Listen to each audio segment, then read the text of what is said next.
First pitch getting set here. CSRA First Responders Night at Lake Olmsted Stadium. All first responders and their families invited free of charge to the game. First pitch is underway. Tristan Jones, the senior slinger for Augusta, is on the bump for the Jags.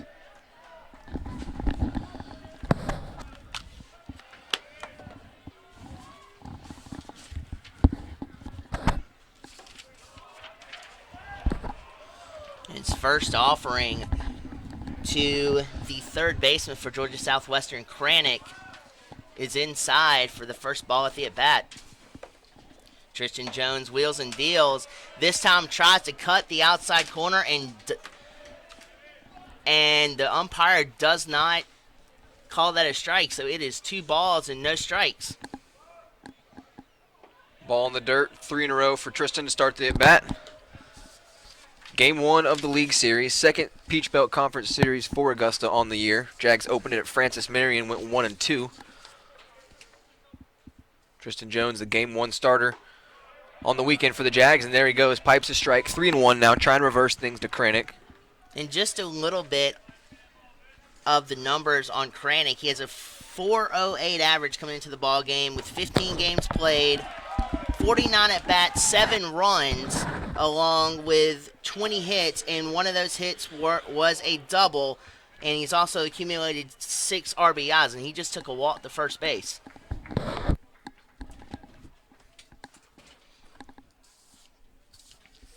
Tristan Jones, let's see how he does under a wee tad of pressure here.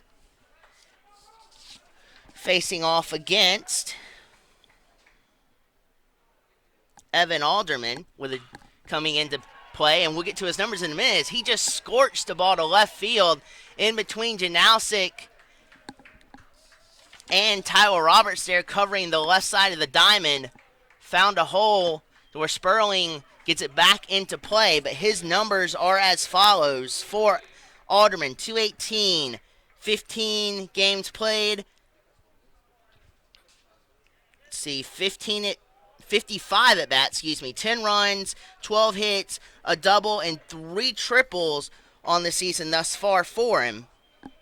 So he gets Georgia Southwestern off with a bang. Tristan Jones is in a little bit of trouble here as he fires a fastball inside.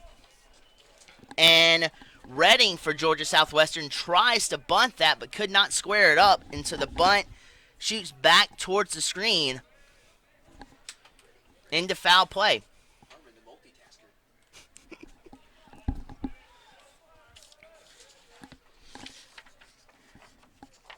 And so Jones wheels and deals. Fastball a wee tad low there, says the umpire. Evens the count up at 1-1. Redding shoots into the ball game with a .294 average, 14 games played, 51 at bats, 5 runs, accumulates 15 hits, and 3 of those are doubles. So he's got a pretty good, powerful bat with him, and he's also accumulated 10 RBIs, looking if he can get a base hit here to extend that RBI total to 11. Let's see what Tristan Jones does with him here, though.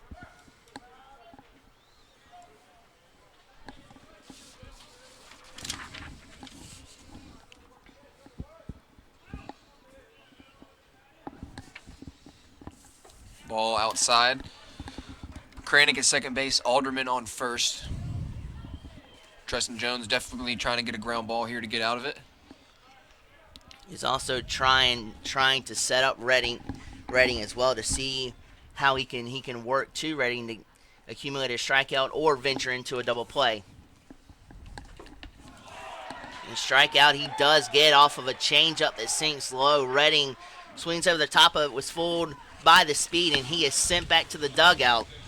One away for the Jags. Back up. First time today, number 6 for the Canes, Dakota Long. Catcher today. And the 4-hole hitter, freshman catcher Davis Murray, giving a defensive sign to the diamond. Dakota Long in 51 at bats here has 6 runs, 13 hits. Check swing, yes he did.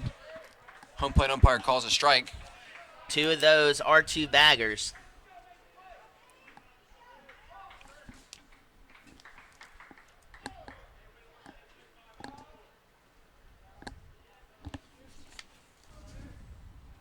Jones facing the lefty. 0-1 pitch on the way. Goes away a little too far. 1-1 count. Looks like Georgia Southwestern thus far this game has good vision at the plate, as the matchup from pitcher to hitter favors Georgia Southwestern in this situation, with a right-handed pitcher facing a left-handed batter. Pitch on the way inside. Long fights it off. 2 strikes now in the at-bat. 1 out here in the ball game. Excellent idea to try to go the other way. Just was a little bit tardy on that swing. Gives Tristan Jones another shot here at striking out Dakota Long. Jones comes set. 1-2 count. Takes a look at Kranick at second base and delivers. Off-speed pitch in the dirt. I think the umpire. I guess that came off the toe of Long. Hit by pitch is going to load the bases for Jones in the first inning and bring up Jones, number 7 for the Canes, Jared Jones, first baseman.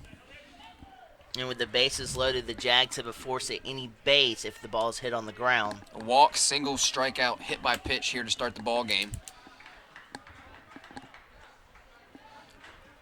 Canes making the senior work hard to start things off here. Game 1 of the series, and Jones goes fly ball to right field. Will Zimmer camps under it. The throw home is going to be not in time. F9 sac fly in the book. Everybody moves up 1, and a 1-run ball game. Will Zimmer did all he could there to try and throw the runner at home plate. He didn't get his full body behind it enough to make a running stab at it and then set and throw. Threw a little bit wide. And number 3, Zach Barron now coming to the plate, shortstop today.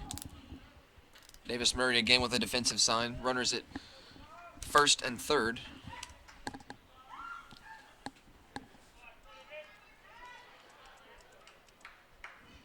Two-way, 1-run lead for the Canes.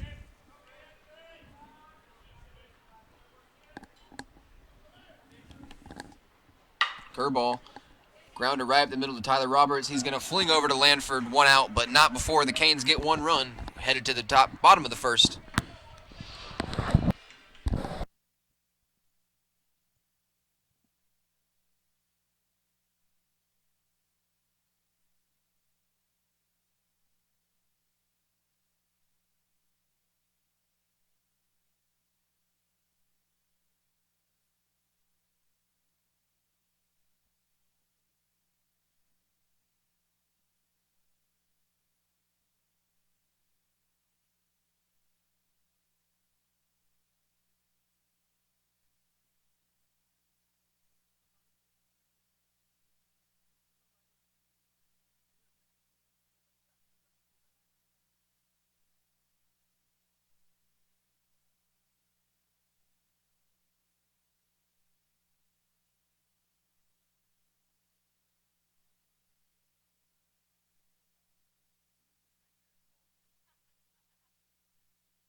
Leading off for the Jaguars is going to be the second baseman, number 7, Cody Lanford. Senior transfer this year out of Georgia Southern. Facing Kyle Spinks, number 33 for the Canes, junior slinger, 6'2", righty, out of McDonough, Georgia, and a Union Grove High School product.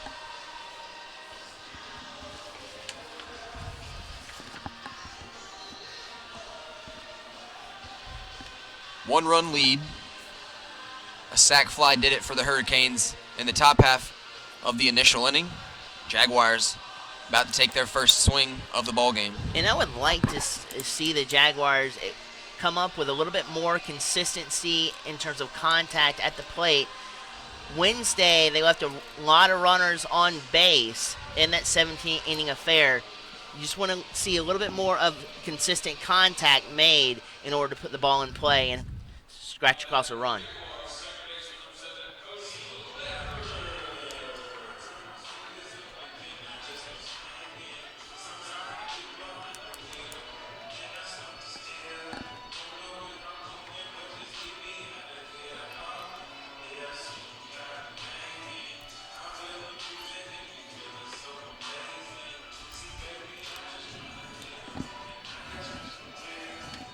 The leadoff man, Lanford, at the plate for the Jaguars, batting .308 on the season. 5th best average for the Jaguars. Facing Spinks, the righty. He comes set, going to deliver his first pitch of the ball game. It's a ball away. Both pitchers start the day with a ball. Close pitch to take there by Lanford, but good eye nonetheless. First pitch of the game. Lanford drives a fastball into left field. This could be trouble. But a great play by the left fielder off the wall. Deep F7. Got to be a tricky play, too. The sun setting here at Lake Olmsted cast a shadow. Almost gone. Not only that, but where he caught the ball, too, there's a little spot of sunlight where he had to contend with as well while making the catch. Good concentration to haul that ball in. Cole Janowsik, another senior for Augusta. 3rd baseman. Left-handed batter for the Jags. Jano batting .313 on the season. And he'll take a strike from Spinks.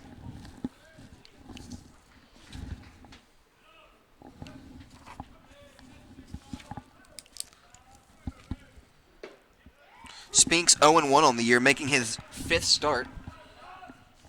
And strike 2, 0-2 count for Jano at the plate. Junior Jim Wagner awaits on deck.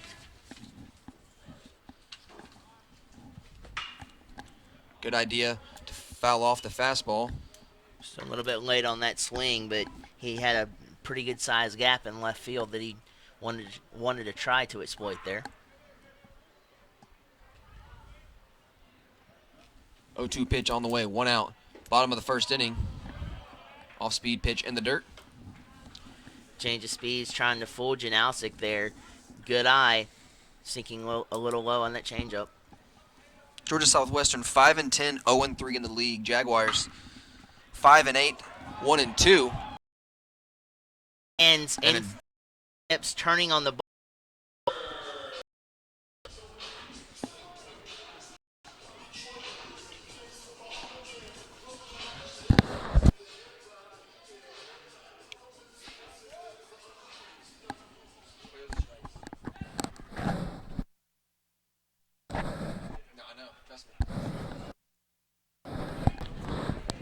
So now let's see if Wagner can scrape across that run at second. They left a lot of men in Wednesday's ball game.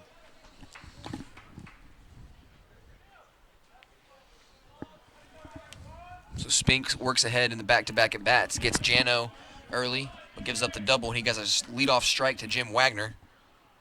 3-hole hitter for Augusta. Pitch inside, foul ball. Augusta University mascot Augustus showing up in the crowd today.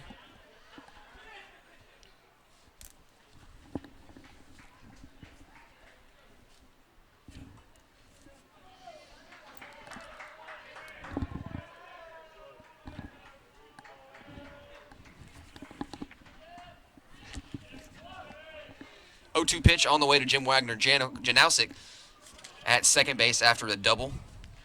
And Jim Wagner, another off-speed pitch in the dirt. Great shifting ability there by Long to block that ball in the dirt, shifting his base over. Great stop.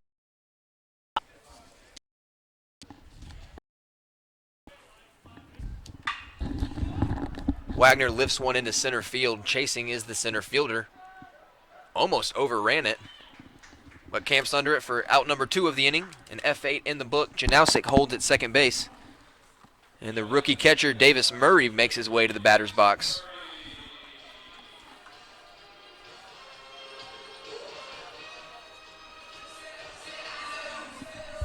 Murray fighting his way in the fall off-season to earn the starting job, splitting time with junior Brent Alford behind the plate, but Murray getting the game 1 start. I expect we'll see Alford tomorrow in the doubleheader. Exactly. That gets underway at 1 o'clock. We'll be right back here on video and live stats. Check out AugustaJags.com, official athletics website for Augusta University Athletics. Live stats, schedules, news, pictures, videos of all 13 sports for the Jags. First pitch to Murray. Strike one down the pipe.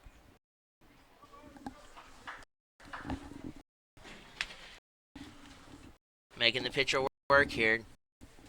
Making him show all of his pitches is a good idea for Augusta, and that helps the lineup as we venture on into the later innings to see what this guy has.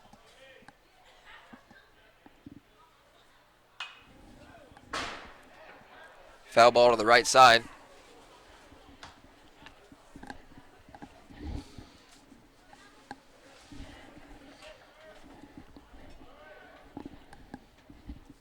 Sphinx has done a good job thus far changing his speeds up and fooling the hitters, getting the ball low when he needs to, but ultimately having the Augusta Jags hitters early on in the first inning as that ball's sent scouring over to second base. 4-3 grounder ends it. Headed to the top of the second inning. Jags trail by 1.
Senior righty Tristan Jones back on the mound.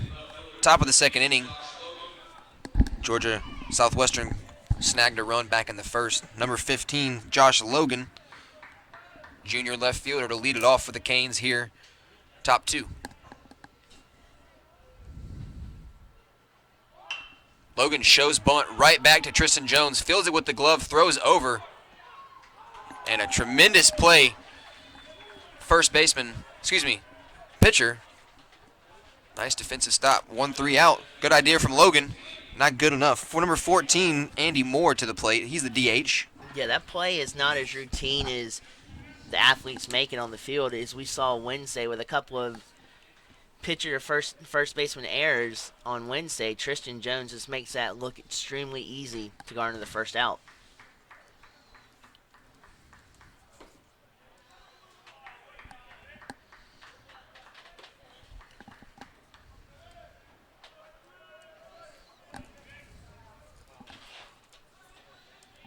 Jones wheels and deals here. That fastball is laced into right field.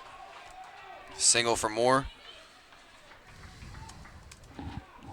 Didn't wait on any pitches, pounced on the first one, and he finds himself at first base.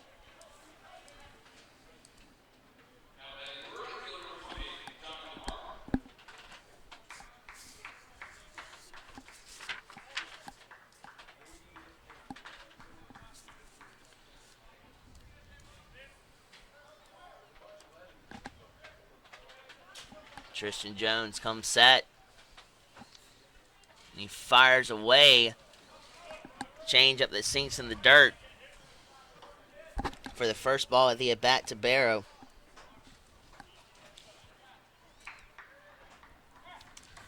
Pickoff move over at first base, not quick enough as Georgia Southwestern shoots back to the bag in time.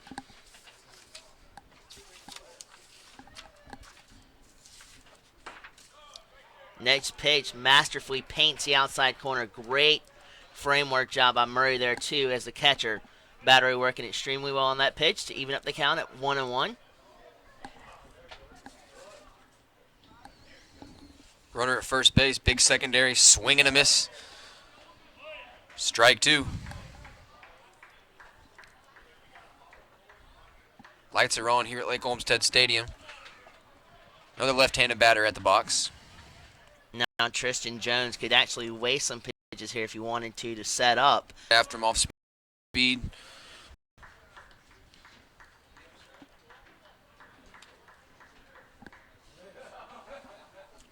Barrow still in a 1-2 hole.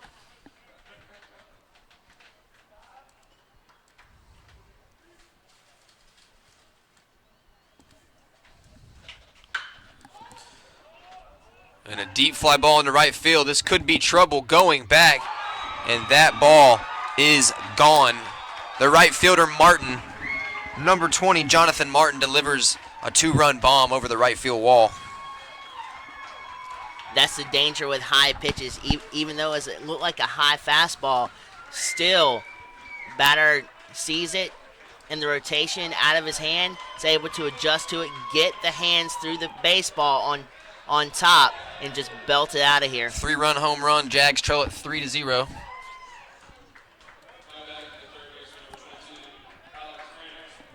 Leadoff man back on top. Number 22, Alex Kranick. He walked in the first inning to start the inning off.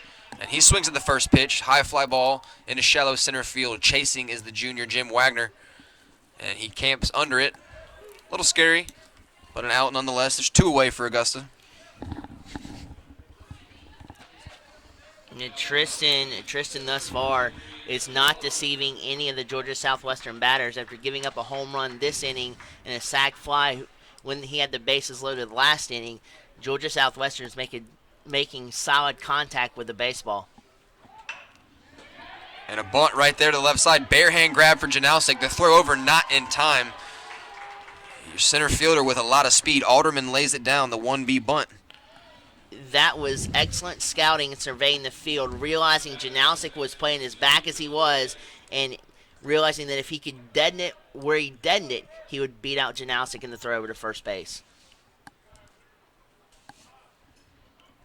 A 2-out bunt. Redding at the plate. He struck out swinging in his first attempt.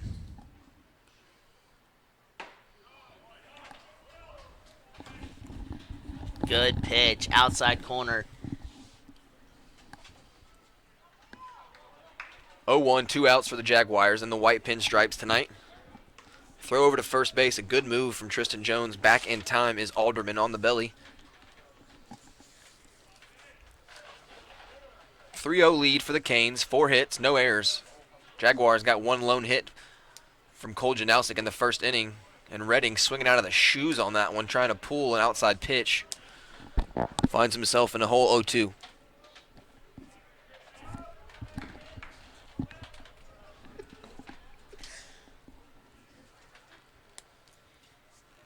Jones comes set, gives a look to Alderman, and delivers. Outside, the rookie Davis Murray dropping block to keep it off the chest protector. Saved Alderman from moving up a base. He was already off the bag on a good secondary. And it looks like Redding has a little bit of an open stance, so his reach would be middle of the plate inside. So if Jones could keep pounding that outside corner, it'd be extremely well and extremely good for the Jaguars. Alderman takes off, hit and run put on. That fouled off to the right side. Jones tried to go outside there, didn't get it as far outside as he wanted to, but the result was a good result for the Jaguars as that ball was fouled off.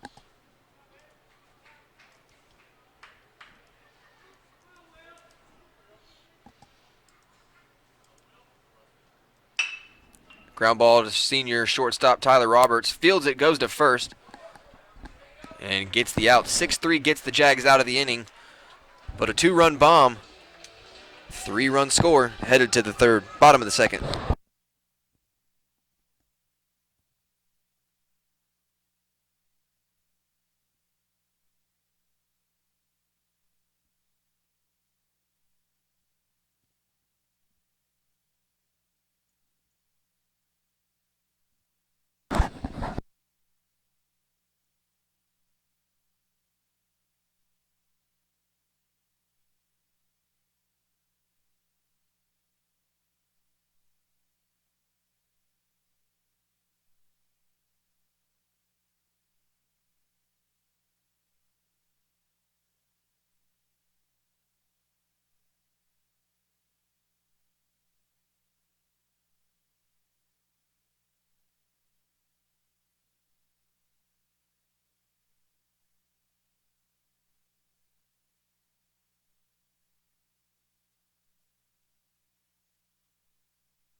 First baseman Ty Hobbs marches up to the dish to lead off the Jags part of the second inning. Hobbs hitting .250 on the year, junior transfer. First season in Augusta. Hobbs joining us from Gordon College, and a Waycross, Georgia native. Spinks on the bump still for the Canes. Had a solid first inning, and he goes right back to work ahead of some batters. Strike one to Hobbs. Assistant coach Zach Murray, your first base coach, and assistant coach Josh Whitaker on third base. Head coach Chris Howe in the dugout with the pitchers and catchers, dealing with all of that. Off-speed pitch, 1-1.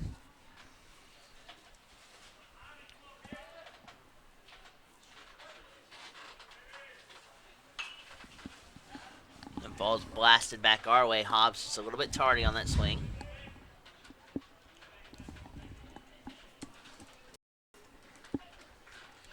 Sphinx now has worked to a 1-ball, 2-strike count on Hobbs. See what he delivers here.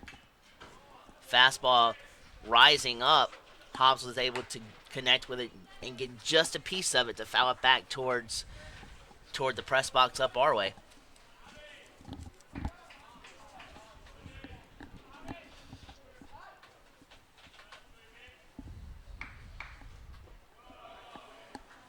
Ball in the dirt, Hobb watches it. Fastball working for Spinks, off-speed pitch, a little wild early in the ball game. Outside of that first inning, Spinks has managed this game very well.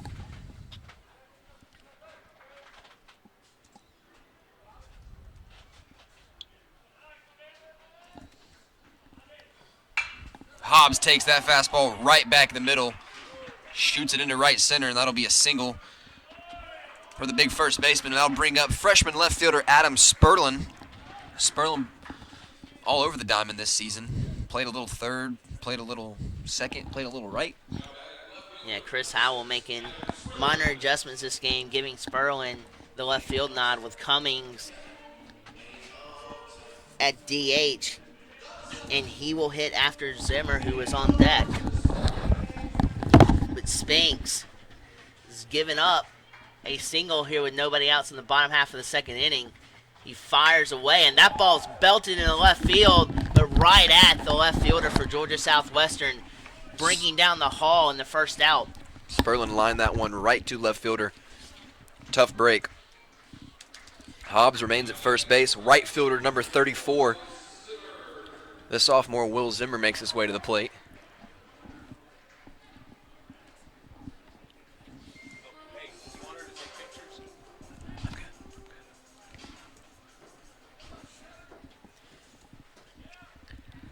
One out. Spinks comes set. Another off-speed pitch in the dirt. Critical block there by, I believe it is, let's see, Long.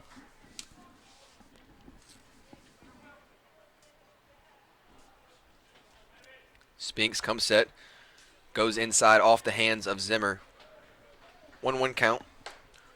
1 out in the book.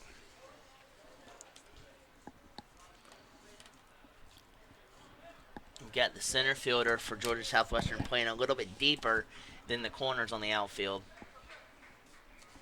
And everything else is straight up. Ball looked like it might have come back and bit the outside corner, but the umpire says no dice. So now it is 2 balls and 1 strike to Zimmer.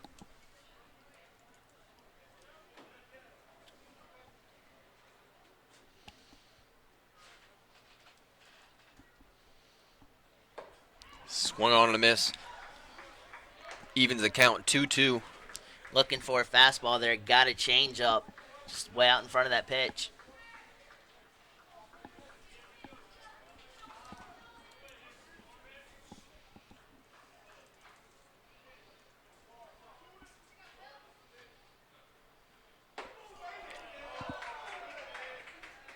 It's a pretty good looking slider from where we're sitting up here, but the umpire says that's a little too high for a full count.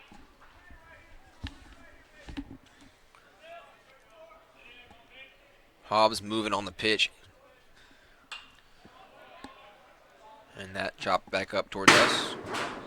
Pretty good job of getting aluminum on that pitch with his inside and tight as that pitch wound up being.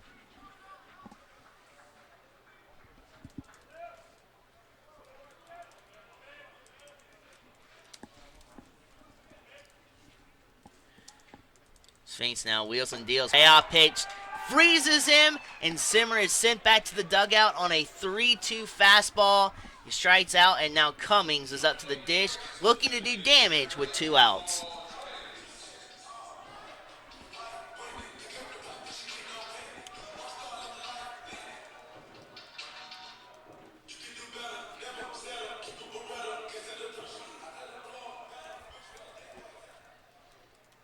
Now, Cummings last year was a phenomenal pinch hitter.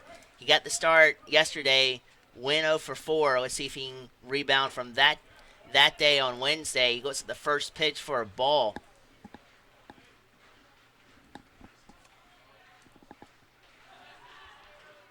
Cummings has some speed, so if he knocks it into the gap, depends on how. Swung on and a miss right there. Fans at the pitch 1-1, 2 outs. At first base, Hobbs doesn't really have that particularly well of good speed, but depends on where the ball is to see if he can score or not. Cummings watches that one. Spinks going right at batters. 1-2 count, 2 outs. Jags trailing by 3. And playing Cummings straight up, so you've got the gaps with pretty good sized real estate now in the outfield. Cummings rips one deep into right field. This could be trouble for the Canes, and Jamal Cummings answers right back. Home run for Jamal Cummings, no doubt about it, over right field. Backspin all day. You wanna knock the Jags out with a right jab. We'll come back with a left hook, and that's what Jamal Cummings did there. Absolutely responds beautifully.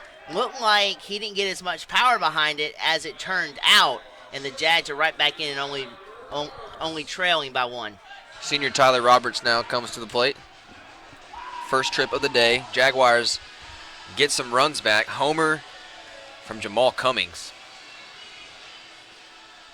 That was on a high fastball, too. Great job of getting his hands inside the baseball.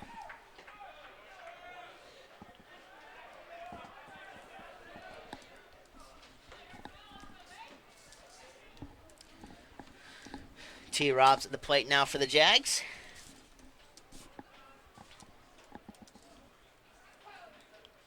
Sphinx wheels and deals. Fastball connects with the outside corner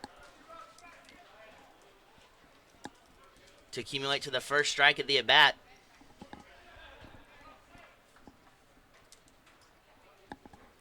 Sphinx fires. T-Rob Looking to celebrate with a hit there, but fouls that one off.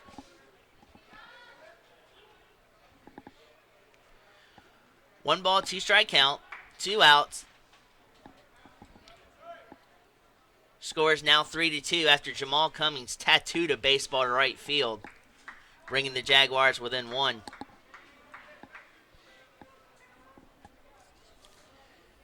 And that ball served into second. It looked like it was going to right field, but nice diving grab by the second baseman.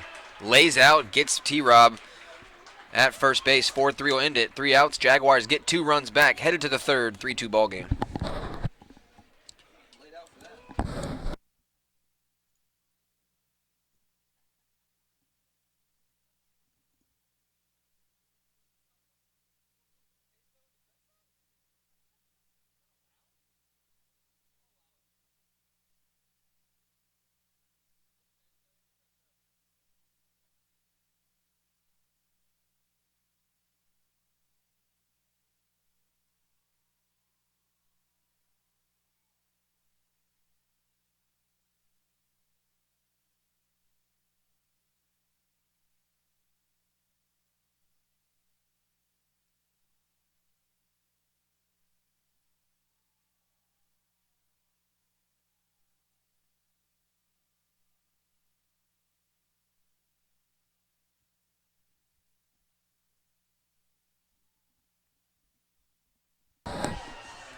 it's Augusta's having fun with the fans in attendance here at Lake Olmsted Stadium.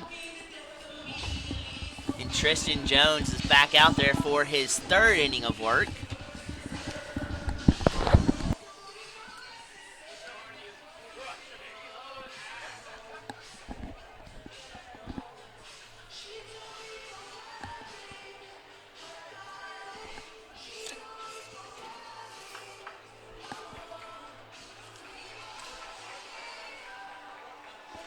And the catcher, Dakota Long, stands back in for his 2nd at bat of the ball game.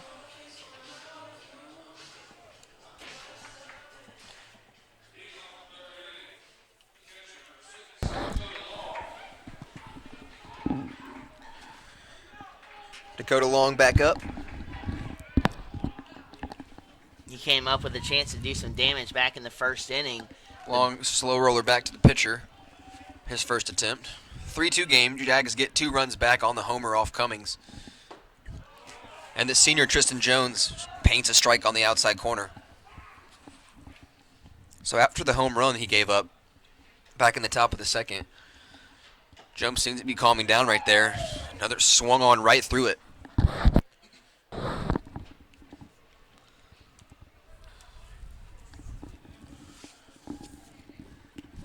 That pitch gets away from him, though, sinks down into the dirt. No harm, no foul, as it's the first ball of the at-bat. He's still ahead, 1 ball, 2 strikes.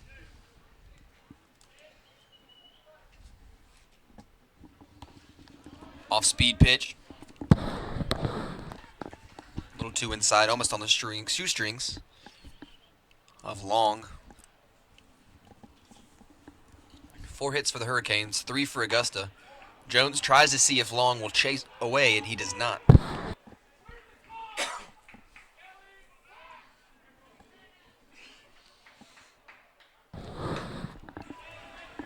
Long staying alive, fights another one off on the hands.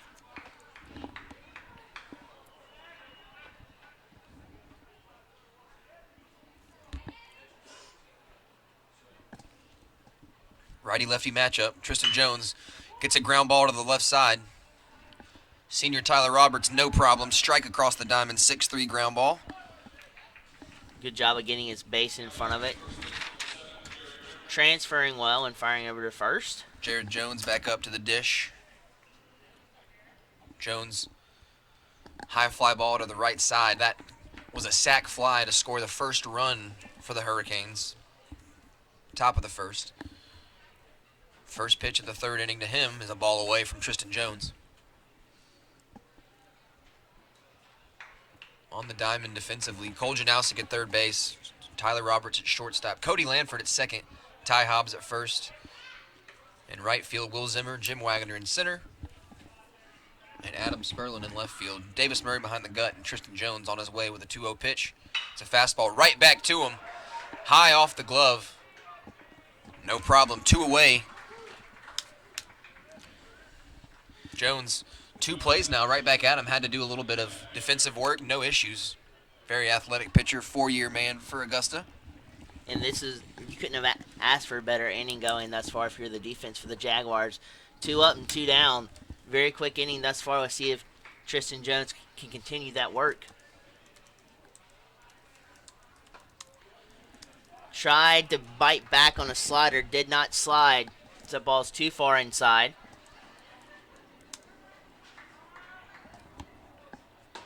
Jones sets him up on the outside corner, though. Nails the outside corner. Evens up the count at 1-1.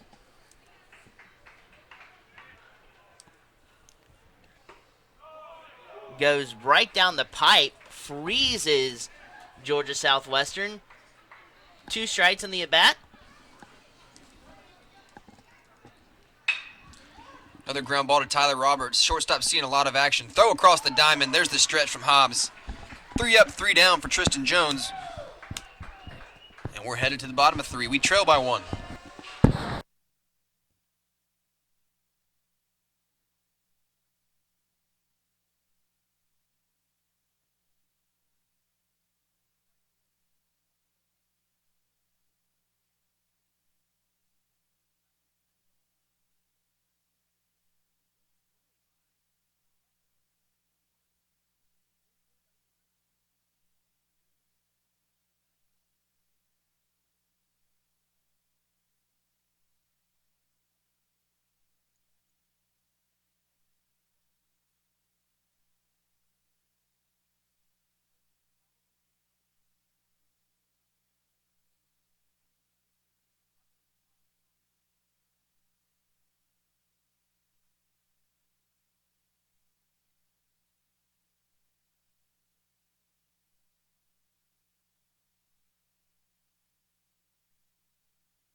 Cody Lanford leads it off for Augusta.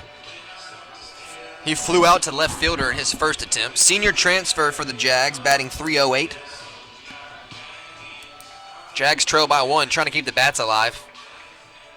Spinks still on the mound, number 33, making his 5th start of the season for the Hurricanes. First pitch swinging, Cody Lanford, ground ball right to the second baseman.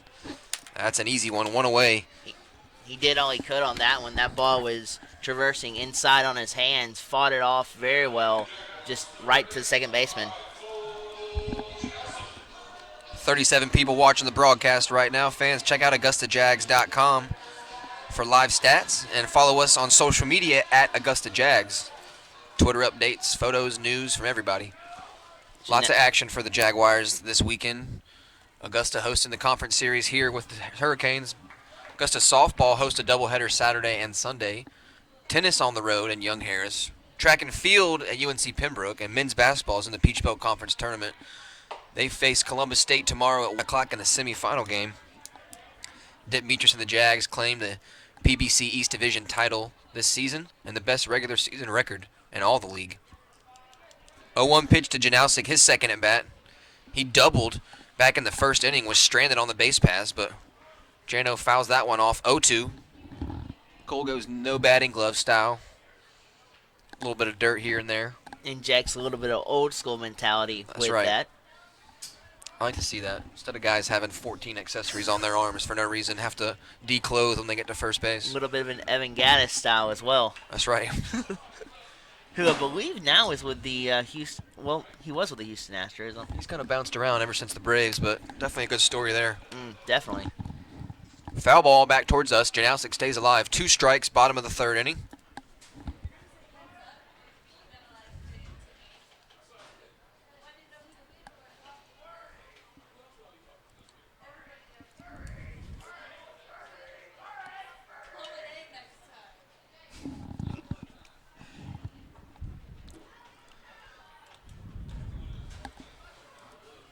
So Long and Speaks have a chat on the mound.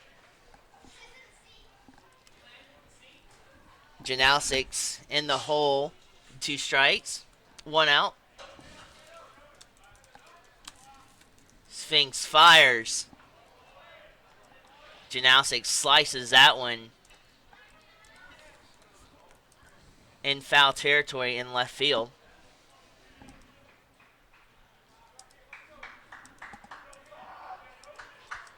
He comes set. Janowski's waiting. Sphinx looks in for the sign. Acquires it. Right on target is Janowski. Belts one deep into left center field, though. Left fielder corrals that one for the second out.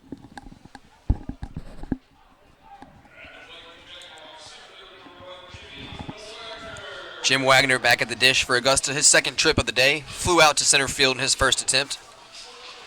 Left-handed matchup for Spinks.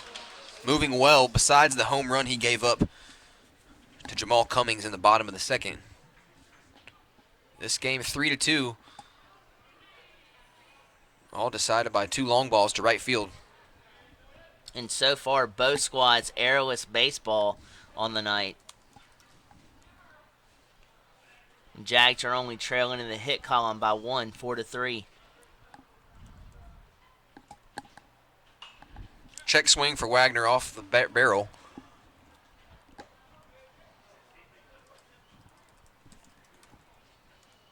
Got a little tied up there to Wagner.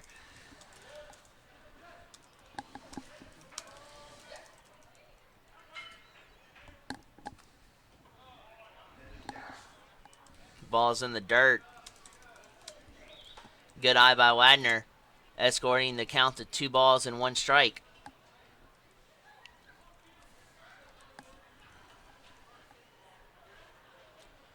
The second baseman's playing a deep second base and a shallow right field in on the grass. Ball low, Wagner watches it. 2-1 count in favor for the junior.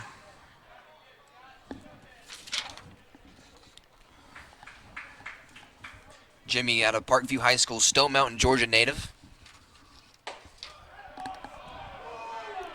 That pitch came back caught the inside corner, the umpire says. 3-2 count evens things up. So Wags has to choke and protect here. Jimmy looking for his first hit of the day. Wagner on the season, batting .241.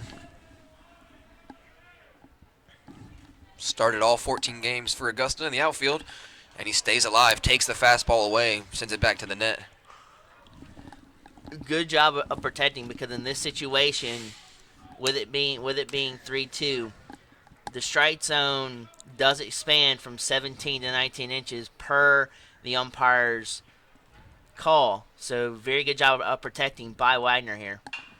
Another foul ball back to the left side.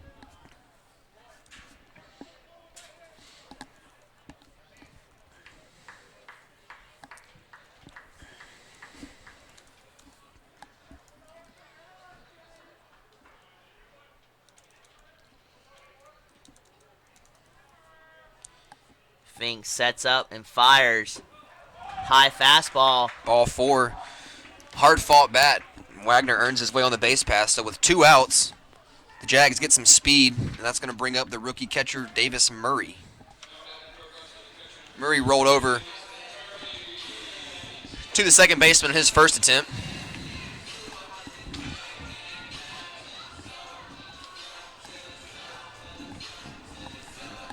Fans, a shout out to Vallarta's Mexican restaurant for providing us with our favorite queso and salsa in the press box. Vallarta's.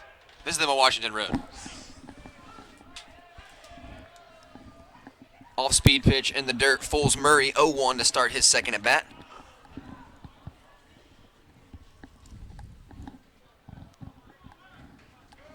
Harmon Hardigree on the scoreboard. Jason Scherer on the PA. Collier Baggett on the book. Michael Sadamka, our cameraman, once again, bringing you tonight's production. Augusta, Georgia, cool night that we've had. Despite the recent weather, it's been like 80 degrees. Spring has sprung here, and it happened in February. Georgia weather, it's so unpredictable. You cannot predict from day to day what's going to happen. It's like you said, spring weather in February when it's wintertime, absolutely unpredictable as it could possibly be. Looked like Spinks got a pitch out right there. Maybe trying to check on Wagner at first base. 1-1 count to Murray, the catcher, and he's going to go over again. Definitely worried about Jimmy at first. Lots of speed from the outfielder.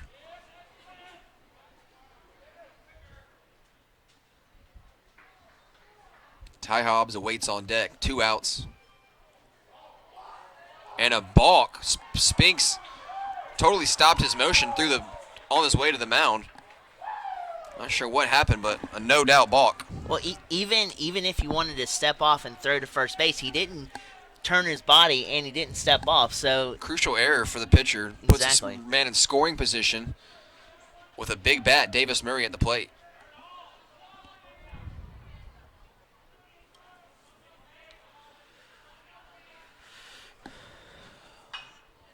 Good idea for Murray to go opposite field. This one finds the stands 1-2. Got to protect with 2 strikes and 2 outs. Jaguars love to tie this game up with the runner at second base. Would like to get a little bit more aluminum, though. That it seemed like from the aluminum bat, it tailed off the end of the bat. Would like to try to square it up and get it off the sweet spot.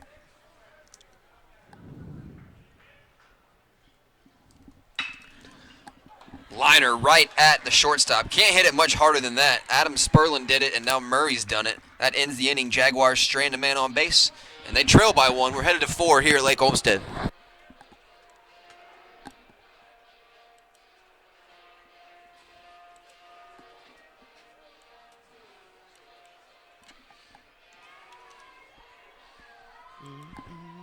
It starts with 1.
After the 10th warm-up pitch, Tristan's ready to go, and he's squaring off here in the top half of the 4th inning against the left fielder Logan.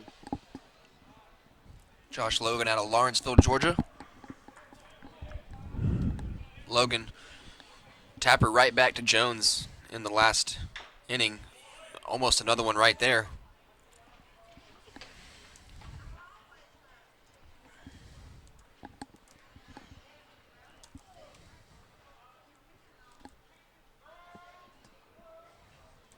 Tristan wheels and deals. Outside corner gets blasted to second. 4-3 grounder right to Cody Lanford. Makes it look easy. Middle infield works well together. Tyler Roberts and Cody Lanford. One away for Moore. One away for Jones. Back up is Moore. The DH, Andy Moore.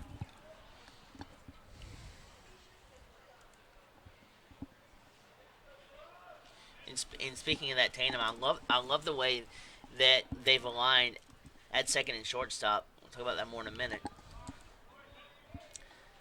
That ball is low, but Lanford and Roberts are covering the holes on the diamond, right and left side. Strike on the outside corner. 1-1 to count.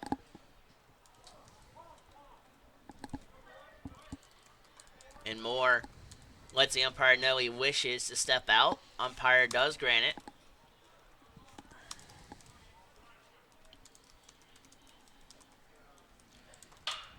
Another ground ball right to Lanford. My bad. That flicks over. 2 away. Back-to-back 4-3 grounders. So the 2-run bomb woke up Tristan Jones on the mound a little bit. He's been pretty locked down ever since. Defensively, leading ahead of batters. And right there, Martin, left-handed batter, back at the dish. He's the man who sent the long ball out in the second. Well, he's also too working the corners more and changing up his speeds a lot more than he was in the first inning and a half, and that's technically been the difference. 0-1 on the way, fastball away. 1-1 count, 2 outs in the book.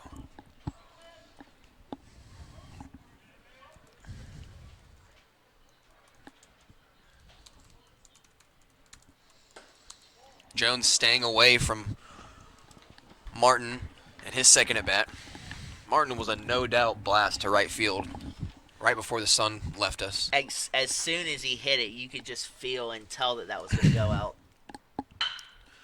And he's got 2 hits on the day. Tyler Roberts gives a dive, but to no avail. It's a single up the middle, and I'll bring back up number 22, Alex Kranick. And just one more thing on that. There's a certain sound off an aluminum bat, much like a wooden bat, that you know when a player hits it, it's going out of here. And Martin had that sound as he blasted one to left.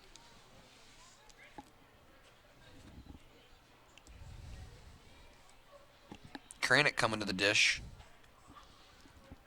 Leadoff man. Already his 3rd trip in 4 innings. Off-speed pitch to start it, low in the dirt.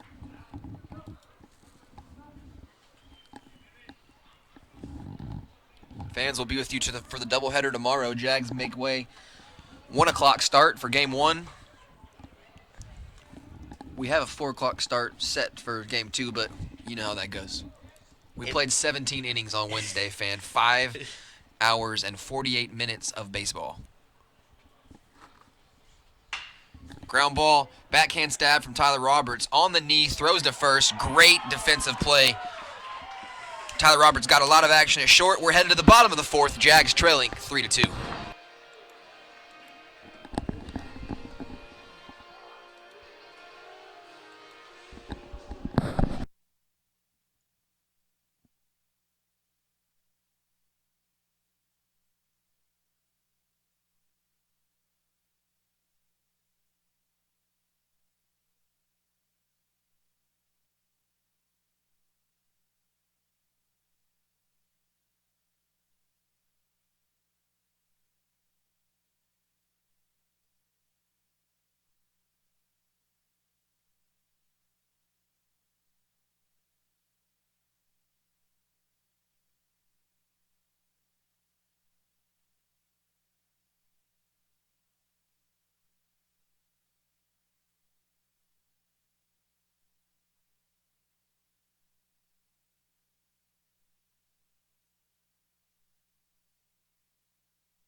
Hobbs heads his way to the plate. To lead off Augusta here, bottom half of the 4th inning, Jags trailing 3-2. 5 hits for the Canes, 3 for Augusta. 1 hour into the ball game. Spinks on the mound, number 33, thus far on the hill. In 3 innings, give up 2 runs on 3 hits. Struck out 1, walk 1. And his 13 batters faced. Hobbs swinging on the first pitch, sends one trickling to the left side. Great job of adjusting mid-swing there, realizing that ball was traveling inside, shortened up his swing. Even in the count.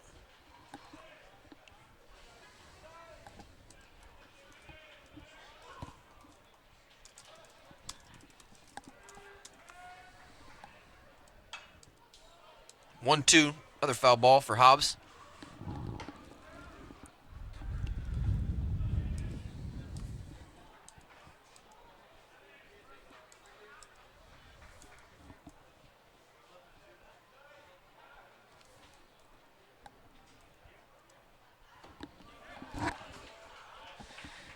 Slider from Spinks there slid way too outside.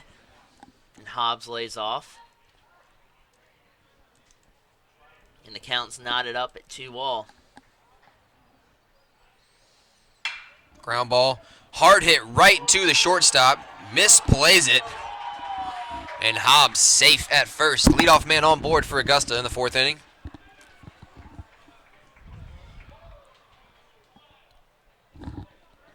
Could be a good sign, especially if you watch Wednesday's game. A lot of the runs scored started off with errors, and we had a total of like 9 errors, I believe, on Wednesday. And a good sign here if you're a Jaguars fan.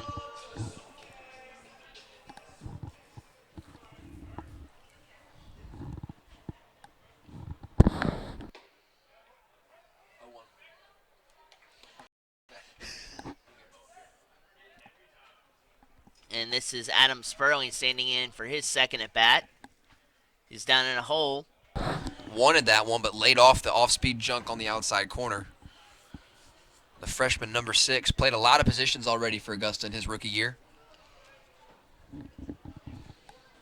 Hoping he'll be a big part of this thing in the next couple of years. Spinks delivers. Sperling takes it high up near the eyes. 2-1 count. Hobbs at first base, no outs. And with a guy that can play multiple positions like that, that is invaluable to Chris Howell, the head coach. He can put him at anywhere on the diamond and also mix and match. And Sperling can come up big. Ball taken low. Works it to a 3-1 count.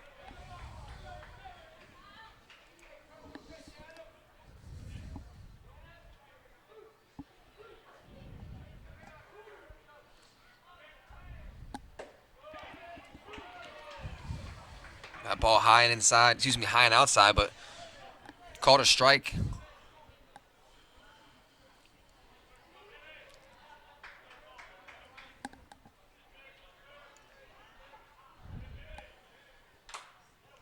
Sperling gets a piece of it to hang on.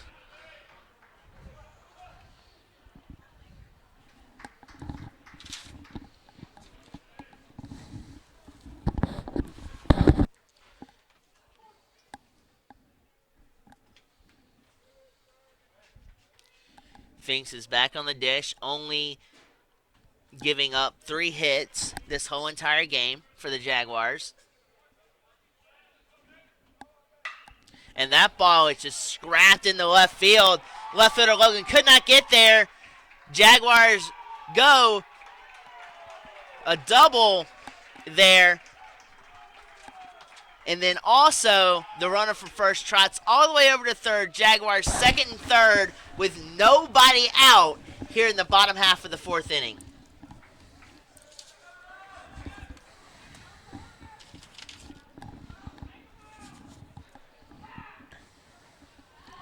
Sperling delivers big there with a laser shot to left field. Right fielder Will Zimmer back at the plate. Struck out in his first attempt. But 2 runners on the base paths, both in scoring position. Jaguars looking primed to do some damage here, reverse this game. Base hit could score the runner from third, and also, too, could possibly score the runner 180 feet away from the plate. That ball sails on Spinks, goes to the backstop, but a smart move there, I believe, by Hobbs to stay at third base. Realizing the speed at which the ball came to the backstop and bounced off.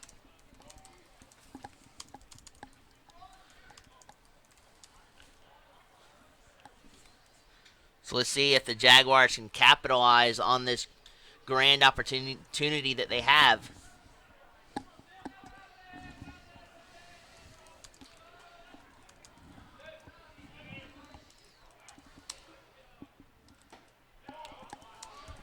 Beautiful slider that slid too far outside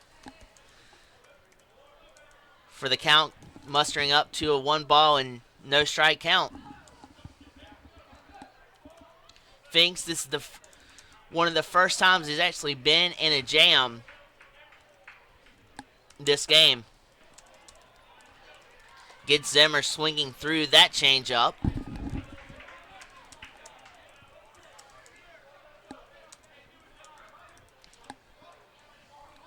And now Spinks looking in for the sign. Long delivers it to him. Spinks back. Fires. Took a little bit off that pitch, and Zimmer reacting very well to it, but just fouls it back. The count is now spread all even, 2-2.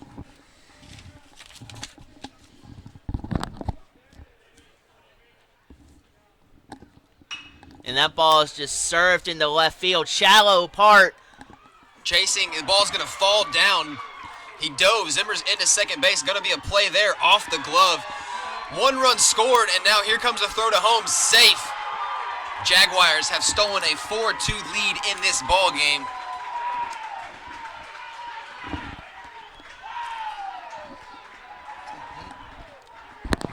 There by Georgia Southwestern.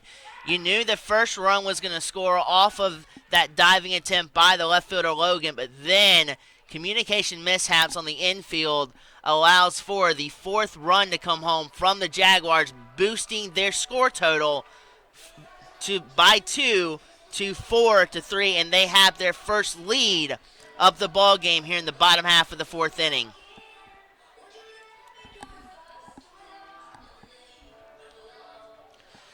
And now you see the Georgia Southwestern coach Brian McClain out to have a chat with his pitcher.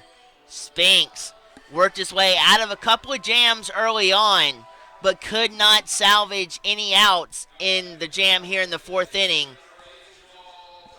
And now Jamal Cummings with a man on second, looking to progress and extend this lead even further out.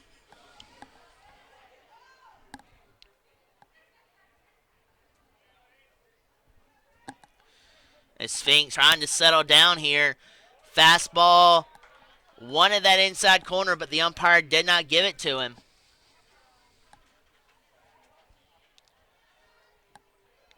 Cummings is ahead now, 1 ball and 0 strikes. Tries to bunt there, drawing the third baseman in, but pulled back on it. So the count now is worked up to a 2 ball and 0 strike count.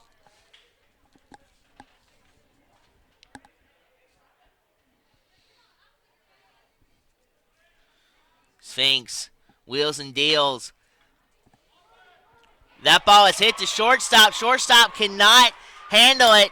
And the Jaguars tack on 1 more off of a bouncing single into left field by Jamal Cummings.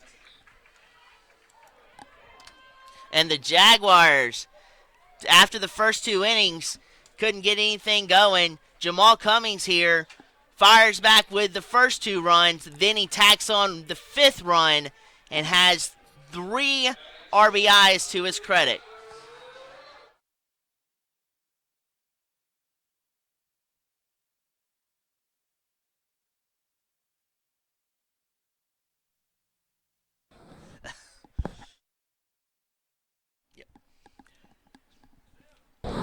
So Tyler Roberts now stands in.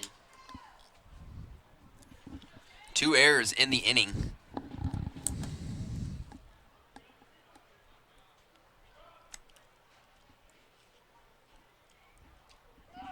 Cummings takes off. The throw not in time. Sliding on the belly is Jamal Cummings. Hand beat the throw.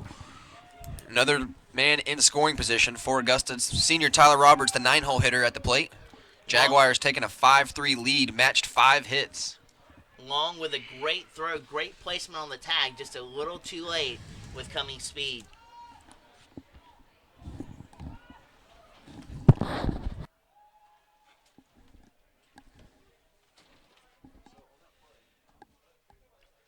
Spinks now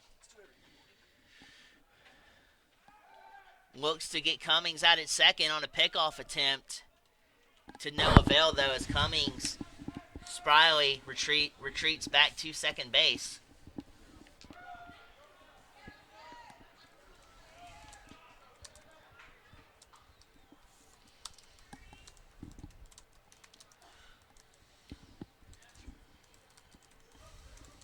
Tyler Roberts now, but sends it into right. 6. So a couple defensive mishaps in the infield for the Canes let the Jaguars claw back into a 5-3 game. Lanford's 2 trips, 0 for 2 thus far, fly ball and a grounder.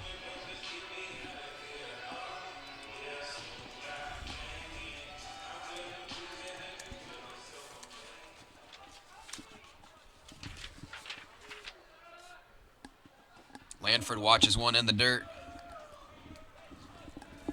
Crucial block there by Long, not letting the runner at third traverse on home. Infield is in with a runner 90 feet away from the plate. Lanford takes one down the pipe, 1-1.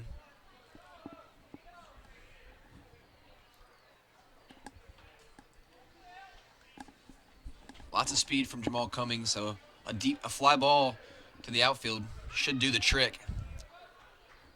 Just trying to get it out of the infield, and that's going to do it right back up the middle. Almost took the head off of Spinks. Lanford 1 for 3 on the day with that single right back up the middle. Jaguars stolen a lead, 6-3 in the ball game. You can tell Spinks' frustration there, but he pitched a pretty good pitch, and all Lanford did was shoot it right back up the gut. Spinks, 6 runs, only 3 earned. Defense not showing the man any love right now. Still an early ball game. Jags up by 3, and the senior third baseman Cole Janowski back at the plate. He doubled in the first inning. See if he can drive another one. Hit and run put on. Janowski swings low. Lanford stolen base. He's going to be in to third on a throwing error. Long would love to have that throw back, but that's also on Barrick as well. Could not pick the ball out of the dirt, and that's why Lanford is on third right now for the Jaguars. It's a steal and an error by. He stole second. He advanced to third on an error. So an error there causes the runner to advance to third base.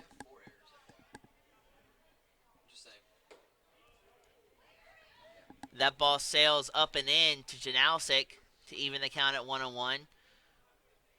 But a disciplined defense the first couple innings, but here in the bottom half of the fourth inning, Georgia Southwestern has come unglued on defense as that ball sailed foul out towards left field. 1-2 count for Janowski. 1 out. Cody Lanford at third base.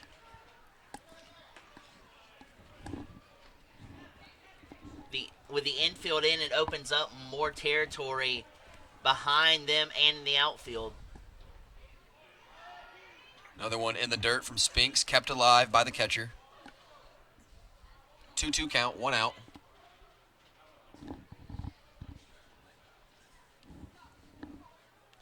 So anything fisted or shallow has a better chance of dropping in for a hit with the infield in here.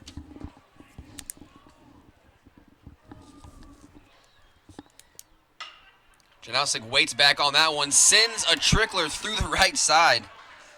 You don't have to hit it hard, just place it well, and Janowski does so. That one gets through the infield. And Lanford's going to come around to score 1 RBI, another unearned run. In baseball, it's a term called a seeing eye single, and Janowski just laid one through the snake eyes. Junior Jim Wagner comes to the plate, the center fielder. Wags walked in his last at bat. And now the Canes going to take some time as they get a couple arms ready in the bullpen. 7-3 swing for the Jags. 5-run fourth inning.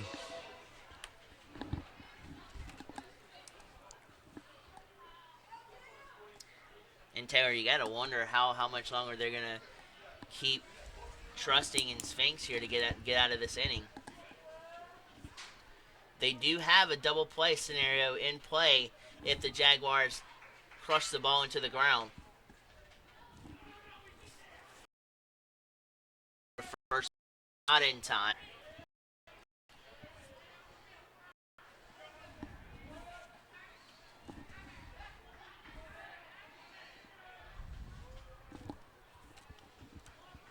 run total for the Jags and the hit total is dead smack even at 7-all.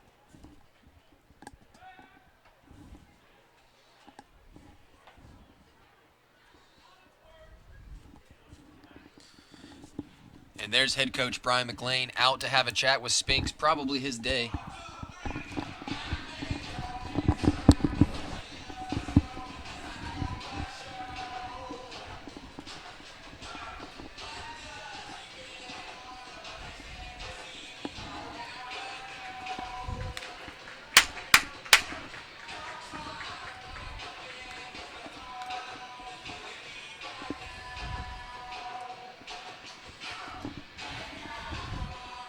Pitch and change for the Hurricanes. We'll take a break and we'll join you right after.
Wagner at the plate facing the new pitcher, Drew Powers.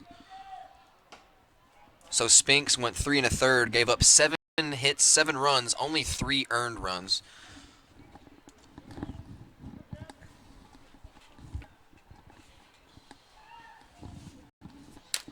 And Drew Powers on the mound. Enters the game 2.38 ERA. That's the best on the team for Southwestern. This is his 7th appearance out of the bullpen. Struck out 7 batters, walked 6. And batters batting .277 against him. A little bit over anxious on that first pitch. That sails outside, but he evens it up with a fastball right down the pipe. 1 out. Koljanowski at first base. And Jim Wagner swung on, missed. Strike 2 on the outside corner. Wags trying to take that one down the left field line. Jags have done a good job this inning utilizing all sides of the field. Jaguars started the bottom of the 4th inning down 3-2. Now we lead by 4. Wagner trying to enjoy some of the fun. But that one pushed right, foul ball.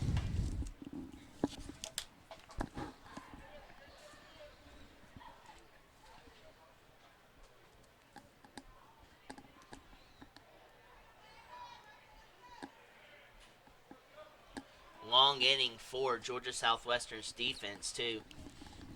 They've been out on that diamond for a considerable amount of time this half inning. Wagner goes down on strike, so swinging in a ball in the dirt. But that gives way to catcher Davis Murray for the Jaguars. With the runner at first base. Let's see what he can do here. 2 away. Murray so far 0 for 2. Hit a hard hit ball, liner right to the shortstop.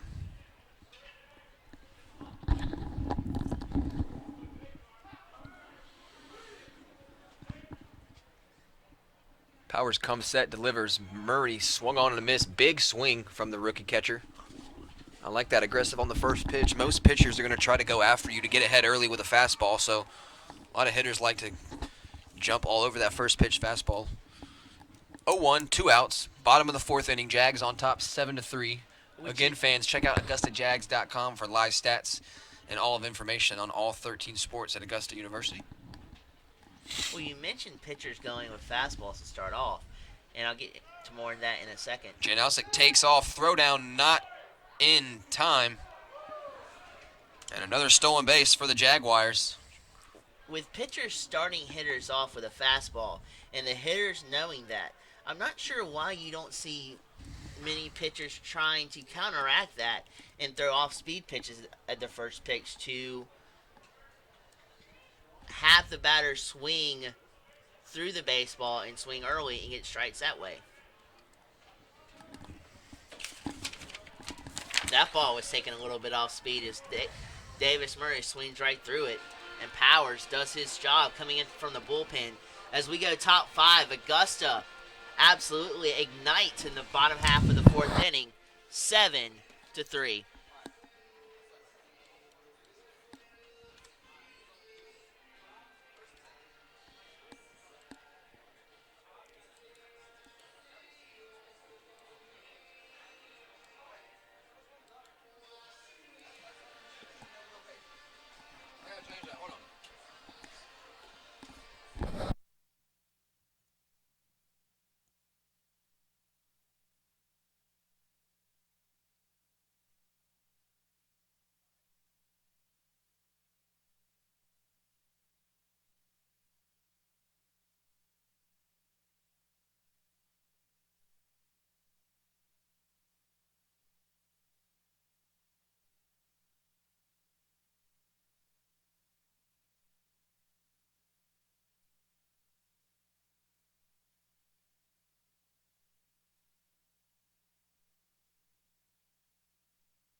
So Chris Howell sticking with his guns and still allowing Tristan Jones out on the mound as he's first time he's seen a lead this game as the Jaguars are up by 4, 7-3. That's right. Offense turned the tide, gave him a couple runs to work with. Confidence builder. Jones goes fastball high to Alderman, the center fielder. Not only a confidence builder, but it does take a lot of the stress and the pressure off of him.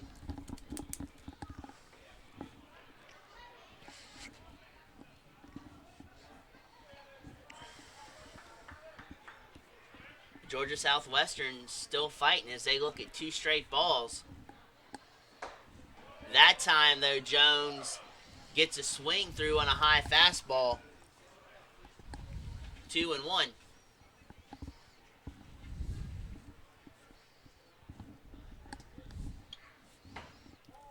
Tries to nip the corner, but the umpire doesn't call it a strike. It's a 3-1 count now. Looked like a ball. Looked like he might have gotten a free pass, but the umpire and Jones gets the call on the outside corner. Full count ensuing, and the payoff pitch upcoming. High fly ball from Alderman to left field. This one's going to find the seats, or the parking lot, should I say. Tristan Jones way ahead, not way ahead, full count. 2 strikes, though, trying to get the leadoff man down. Back-to-back singles for Alderman, left-handed hitter. And make that 3 in a row. 3 for 3 for Alderman. Solid day for the center fielder, the 2-hole man. That brings up the 3-hole hitter, Redding. Second baseman 0 for 2 thus far against Tristan Jones.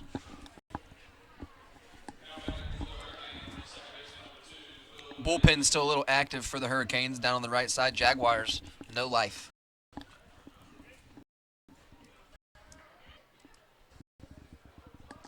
If Jones could work along Jones and get to Barrow, he'll have an easier go at it. It's the middle of the order's giving him complications. Alderman moves up on the pitch. My bad, didn't mean to cut you off there. So runner in scoring position, 1 strike to the at-bat. Tristan Jones versus Redding. Jones comes set, gives a look to Alderman at the top of your screen, and the throw. Fouled on back behind us. 2 strikes way ahead. It'll be a concourse ball for any fans out in the concourse area.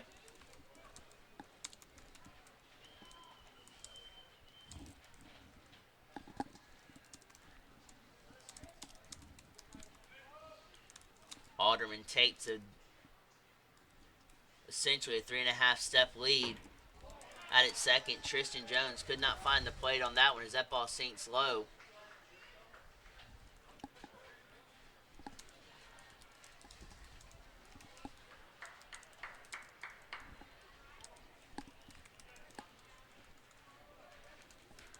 Redding's trying to fight back and even the count. He's still in the hole though, 1 ball, 2 strikes. Ground ball right up the middle. Tyler Roberts gets a hop that he likes. Fires across the diamond, 6-3, but it moves Alderman to third base. 7-3 lead still for Augusta. The catcher, number 6, Dakota Long, comes up. Hit by a pitch in the first inning. Rolled over to Tyler Roberts back in the third. Another ground ball to the left side would be good right here. Try to keep the runner at third base. Alderman, though, showed some speed with the stolen base earlier in the inning. He is the center fielder. First pitch, Davis Murray, nice drop and block. It gets to the left of him, but keeps it in front of him. Saved a run. And that was a dangerous transfer to second, from second to third with the ball hit to Tyler Roberts. Even though Roberts was shifting more towards center field, could have easily thrown Alderman out at third base. Dangerous transfer over, but it worked, and he's at third. Ground ball to Ty Hobbs at first. That'll get the run across.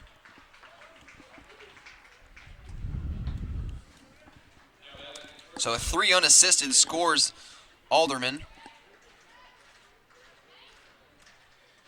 And smart play for the Jaguars. You're looking to work outs, and you're willing to concede runs up to 3 runs here.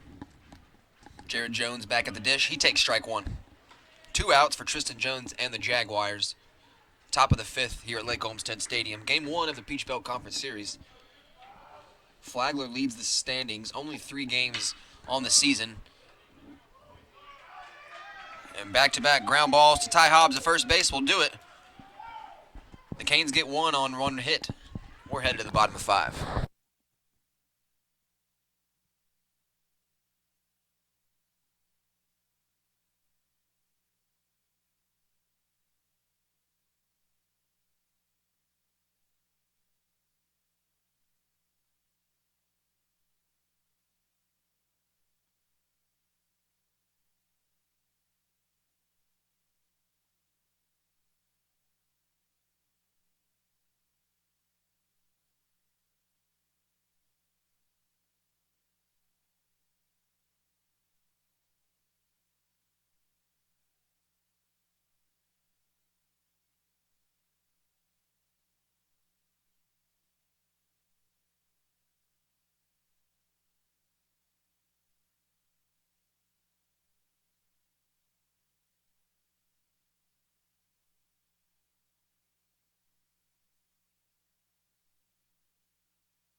Ty Hobbs back at the plate for the Jaguars. That ball by Powers is delivered high. He was in the middle of that explosive 5-run fourth inning for the Jaguars. Was Hobbs, and he just shoots one back to the net. This is an even count at 1-1. Powers did a really good job of working out of a crucial jam there for Georgia Southwestern last half inning. Make that ball 2 to Hobbs in his leadoff at bat of the 5th inning for Augusta. 2-1 count. Powers, the second pitcher of the day on the mound. Drew Powers out of Vidalia, Georgia.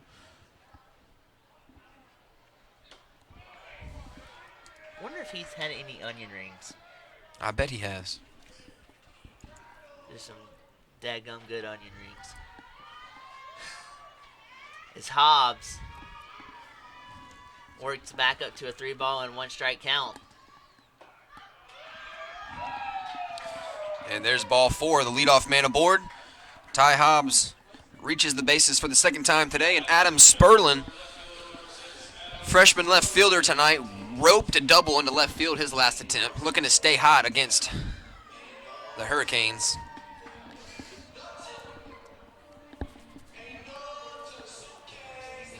Jaguars bats have come alive after spurts of ghostly hitting in Wednesday's ball game.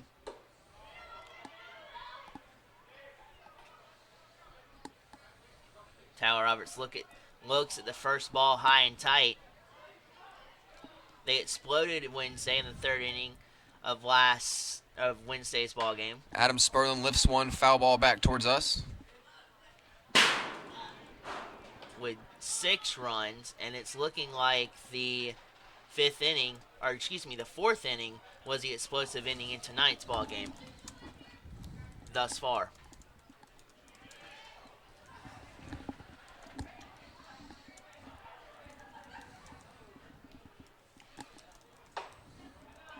Ball sails on Powers high, 2-1.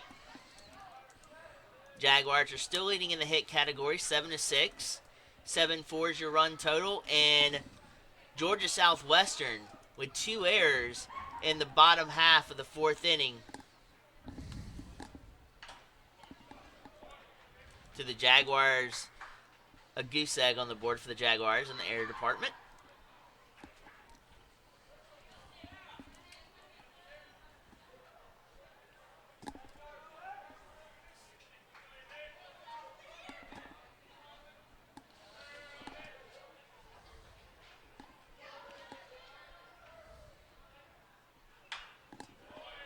And that ball is tapped foul back our way.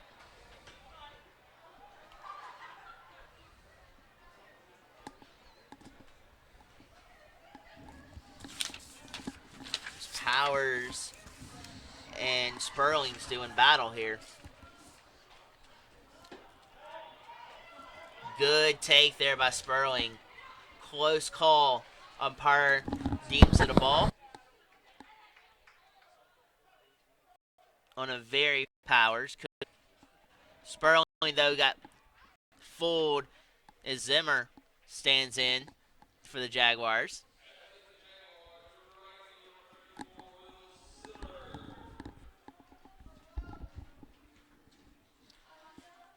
So he looks to contend with Powers' pitches in the batter's box. And first pitch he sees is skied into left field. Logan's under it, though. Will he corral it? He does haul it in for the second out and keeps Hobbs at bay at first base.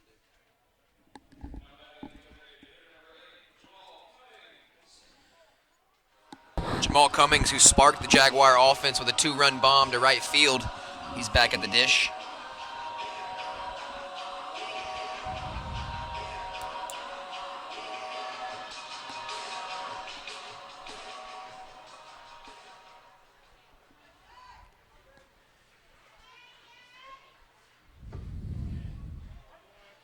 Strike taken on the outside corner. Good pitch from Powers. Second pitcher on the day for the Hurricanes.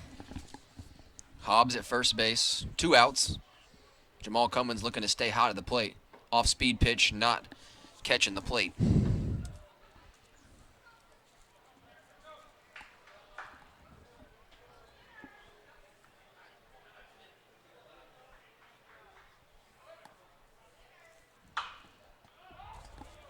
That's inside, outed towards shallow left field. Shortstop camps under it, gathers it for out number 3.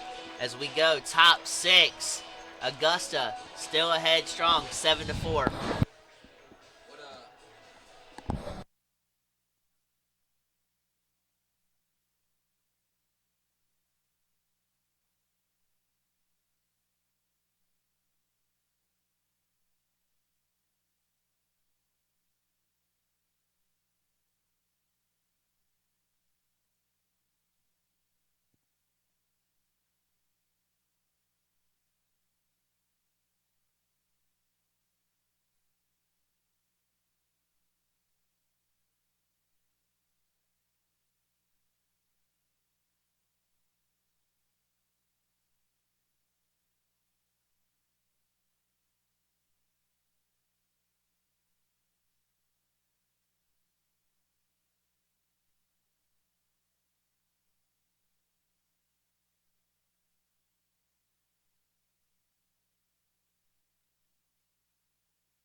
Barron marches up to the box. 6th inning of work is Barron. Skies one foul off to the right. A glorious afternoon here in Augusta, Georgia at Lake Olmsted Stadium. Jaguars have come alive 7-4 as we're in top half of the 6th inning. I think at 7:40 we can call this a beautiful night. I think that's safe. It is. Fly ball to left field. Jim Wagner chases. 1 away for Tristan Jones and the Jaguars. Back to the plate, number 15, Josh Logan. Logan 0 for 2 in his first 2 trips. Not a cloud in the sky either. That's right.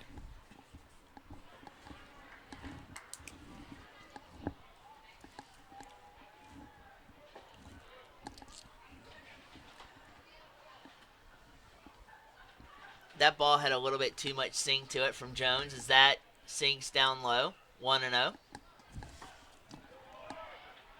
Deadlocks the count back up at 1-1 after a fastball that's right down the pipe. 1's all across the board. 1 ball, 1 strike, and 1 out here in the 6th inning. High chopper to senior Tyler Roberts at shortstop. Gets rid of it quick. And the throw off target. Logan's going to advance to second base.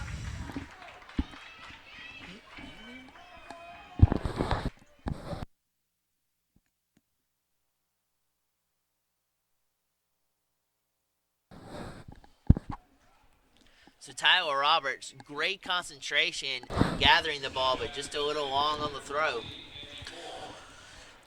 Logan moves up a base. He's at second, and the DH, number 14, Andy Moore, makes his way.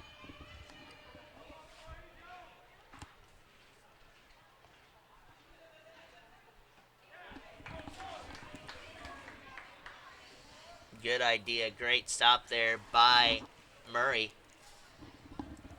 for the Jaguars. Janowski's even with the bag at third. Hobbs is playing back. Your infield's up the gut. And your outfield for the Jaguars is straight away. Another high chopper to T-Rob. Has to wait on another hop. Gets rid of this one. This one also in the dirt. But first baseman Ty Hobbs helps his man out. 6-3 ground ball. Logan moves up, 2 outs. Tristan Jones trying to keep a 7-4 game intact for Augusta. When you're playing shortstop or any position in the infield, those in-between hops are the worst hops to try to judge and make a play on, because you're trapped from trying to pounce on it or sit tight and let it come to you, and that's what T-Rob did right there. The first one was unsuccessful. Second one, he rebounded and threw it through ball in the dirt, but T. Hobbs dug it out.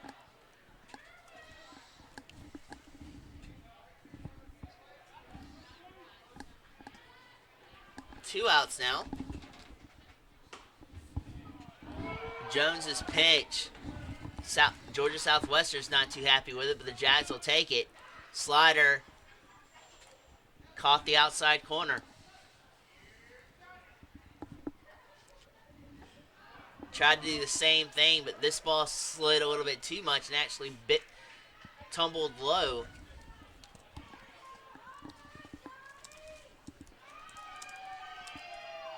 Two balls and 1 strike. 2 outs.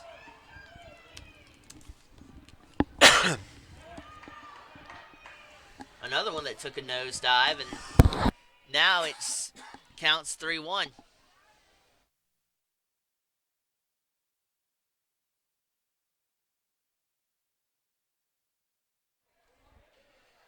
Yeah, Logan at third.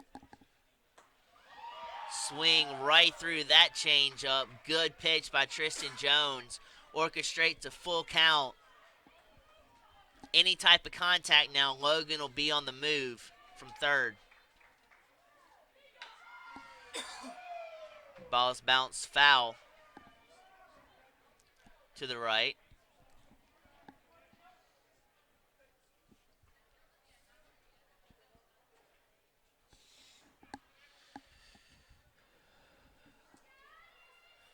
Tristan Jones.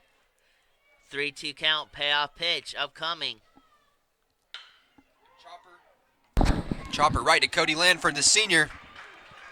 Augusta strands a man at first base. 4-3 grounder. Headed to the bottom of the 6th.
Jaguars has set the tone after Georgia Southwestern scored 3 quick runs, 1 in the top half of the first inning, 2 off of a huge Martin home run in the top half of the second inning.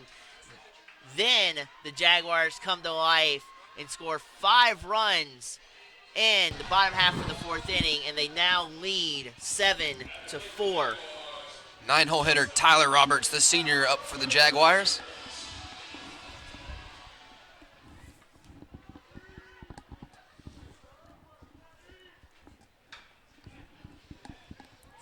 Fought a ball off, gravitating toward his hands, did Roberts.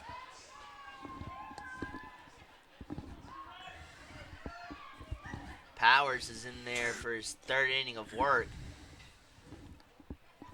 After coming in in a jam in the 4th inning. Sweeping curveball there does not catch the outside corner.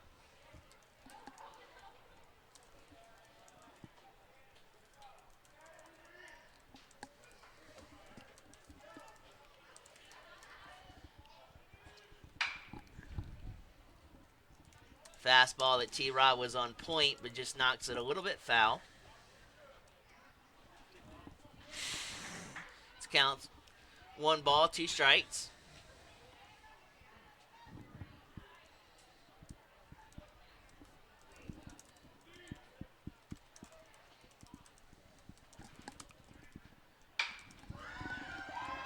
Tyler Roberts, fly ball to left field, foul ball, they say.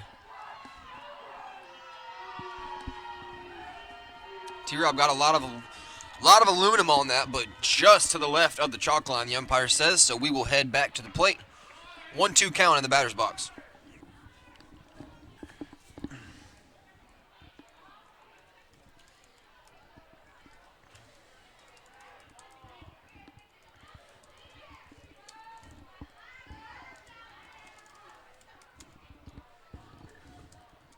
When he stands back into the box, he's in a hole, though. 1 ball, 2 strike count.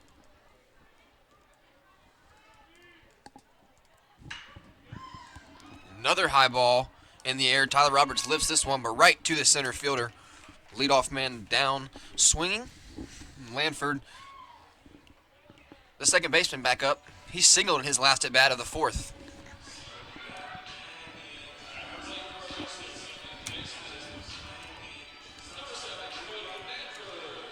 So Powers in his day has come in and slammed the door shut on the Jaguars.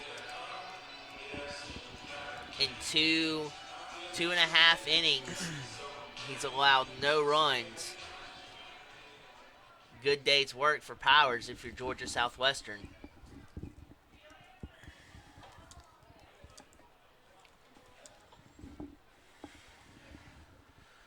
Ball soars a little high on Powers.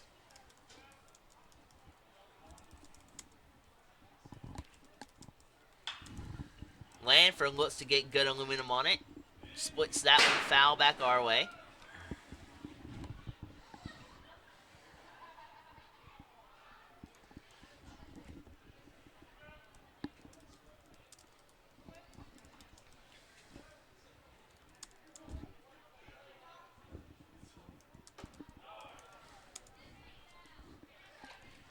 That ball escalates a little high. It's 2-1 now as a count.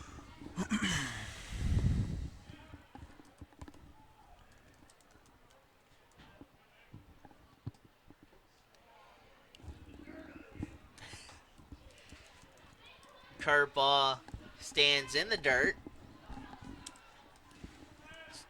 Lanford has orchestrated a 3-1 count. Powers wheels and deals, and that one is pop foul, so Powers will work off a 3-2 count, and Lanford is looking to keep on battling here.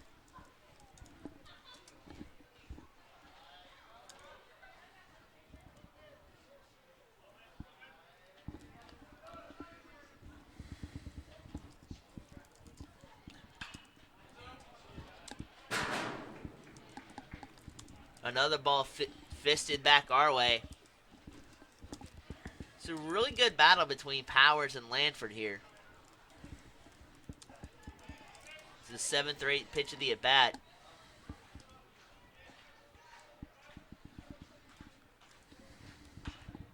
And again, anything Powers tries to do, Lanford thwarts it. Standing strong in the box. Georgia Southwestern, though, does have 1 out in the 6th inning. And again, we'll do it over. It's about the 4th or 5th payoff pitch to Lanford.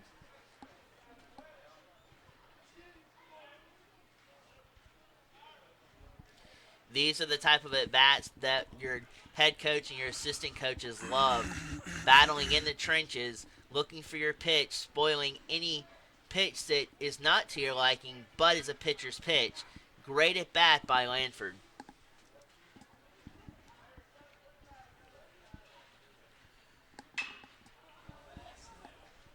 And will that reach the seats? And it does, as Lanford will stand back in for another full count on its way.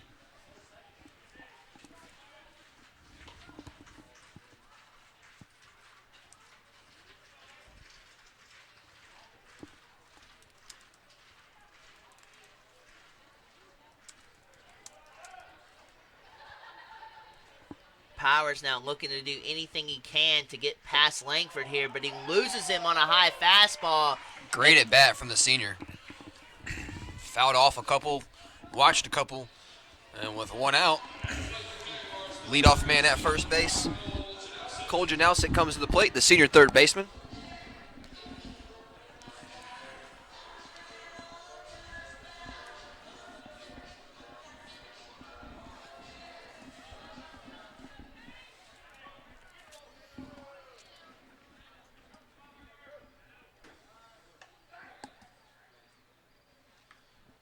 Powers tries to pick off Lanford, but it's a little bit late. And Lanford slides back in safely.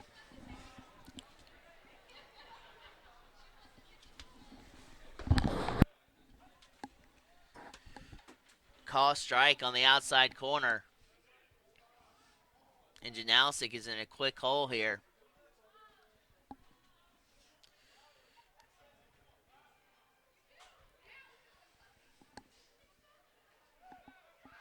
Lanford takes off and has that base stolen easily. Great speed. A little bit late on the transfer and the throw down the second, and Lanford standing at second. Jaguars are forcing Georgia Southwestern into situations that they don't want to be in, and also utilizing the speed that the Jaguars have to an effective advantage.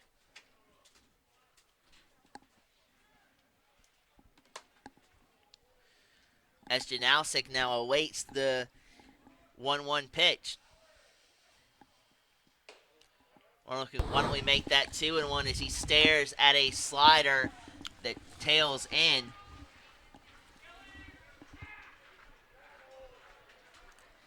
And Janowski now absolutely is in firm control with a 2-ball and 1-strike count. And he laces one to right.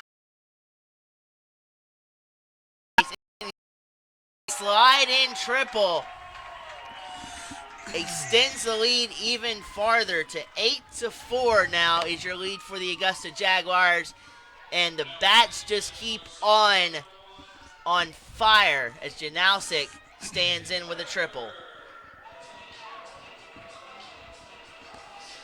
And now with Janowski on third, it's up to Jim Wagner to see if he can push across Janowski at third.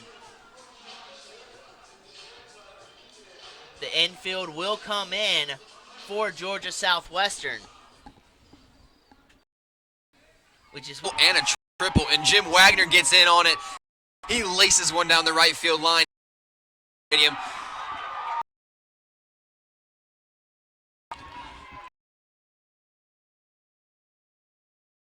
Another RBI game, the 6th inning. After 79 hits.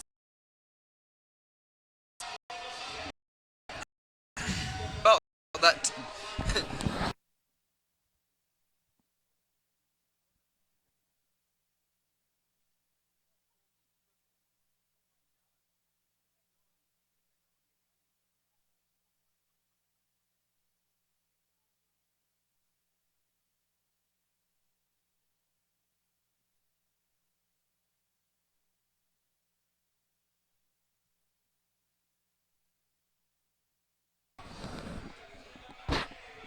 So Georgia Southwestern decides it is time to trot to the mound to talk to Powers here.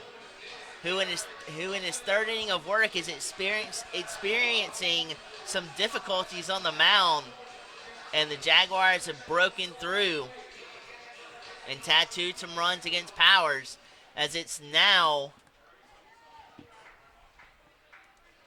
believe, Davis Murray at the plate for the Jaguars, looking to try to send the runner from third and give the Jaguars a gift. Swing and a miss for Murray, staying aggressive on the first pitch. I like it. Get your money's worth up there.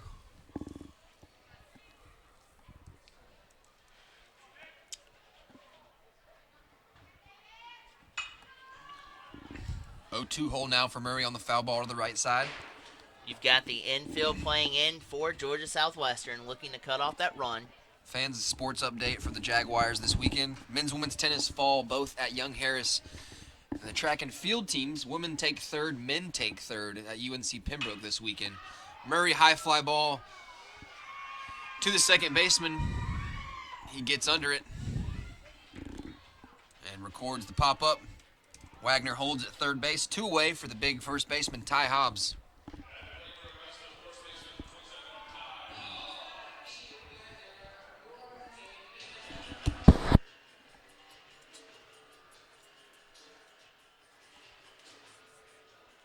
And it looks like that may be all for Georgia Southwestern pitcher Drew Powers, as you do have activity out in that bullpen for Georgia Southwestern. Let's see what the call is. And that will indeed be the day for Powers. 2 runs here in the 6th inning is what he's given up his whole entire day. The Jaguars have a chance to extend the lead even further. 9-4. When we come back, we'll see what the Jaguars can do.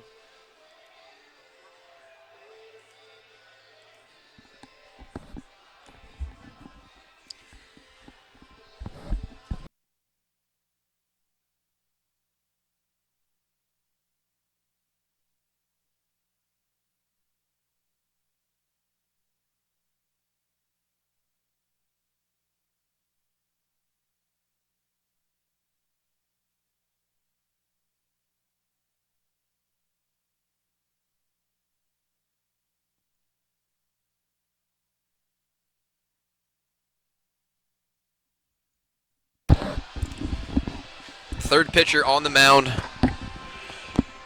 It's number 13, Andrew Patrick.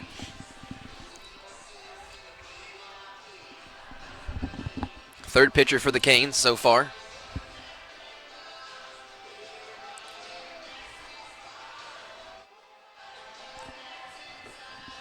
And we'll take a break as he gets his warm-up pitch in. Join you right back in a few seconds.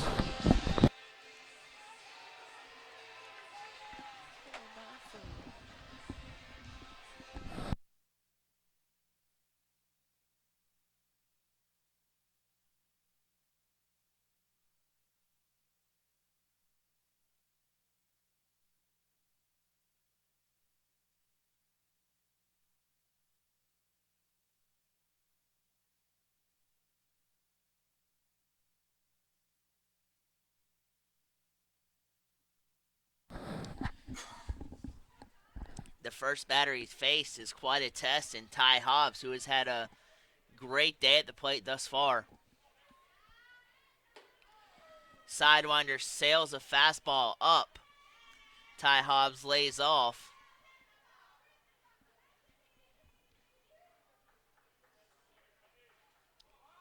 And you don't see left-handed pitchers as a side. Well, I call them a sidewinder, but they're sidearm pitchers. And Andrew has a very unique delivery. As that fastball rides in on the hands and in the dirt to Hobbs. 2-0 strike count.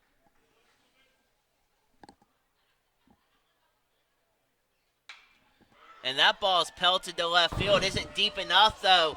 Logan settles in.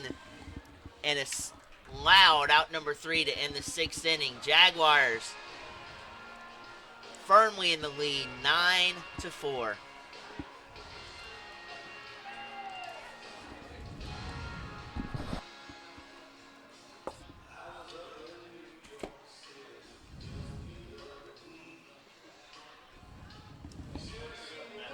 Do what you got to do, bro.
And Tristan Jones has settled back in a big way, as Taylor alluded to earlier, as after those 3 runs in the first 2 innings, he's only given up 1 other run in the last 4 innings.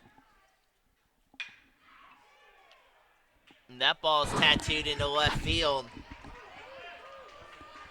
where Sperling retrieves it at the wall. Pushing 3. Will he make it in there? Yes, he will. And Georgia Southwestern starts off the 7th inning blazing here with a leadoff triple. So Kranick triples the leadoff man. 2-hole hitter. Number 23, Evan Alderman back at the dish. Left-handed batter, and Murray keeps it in front of him. Saves another run. That's a couple this ball game.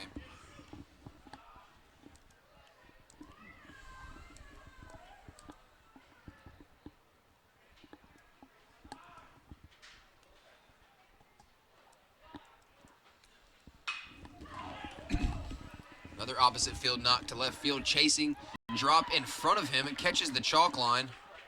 An overthrow. They're going to go to third base. The throw. It. Giving up runner running to He's thrown out. Kranick scores. control, and Alderman's in a hole. 2 down, 2 strikes.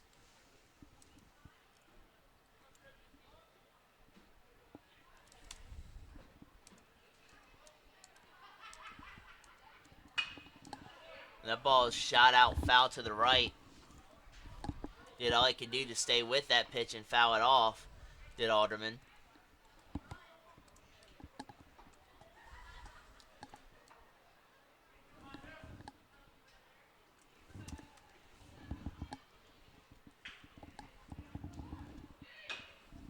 The ball's fouled off the plate. Trickles a little bit towards the Augusta Jags dugout. This game's pace is considerably shorter from what it was Wednesday. Don't jinx us, Blake. 5 hours. 5.5 hours of baseball, fans. I was there for everyone. That happened. Yes, we were. High fly ball to the right side. Wagner Runs up under it. F8 in the book. 2 outs. That'll bring up the catcher. Number 6, Dakota Long. As I was telling my partner in the booth here, I think that was the longest game that I've ever had the privilege of calling too. Absolutely. That was easily impeccable with how that baseball game turned out Wednesday.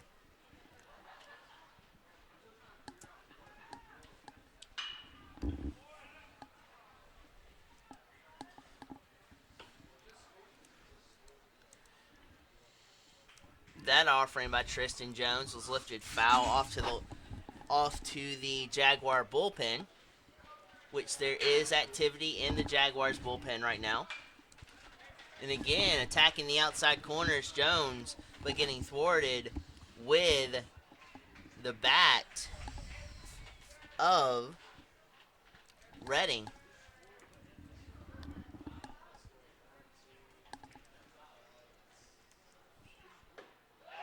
Swings right through that one, and Tristan Jones, after giving up the 1 run, settles in nicely, getting the last 2 outs as we move to bottom 7. Stretch time here at Olmsted with the Jaguars up.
So Patrick, working his second inning, delivers the strike right off the bat.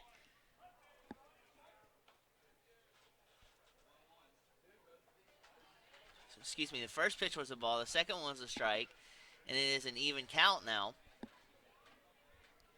as he gets set to Tyler Roberts.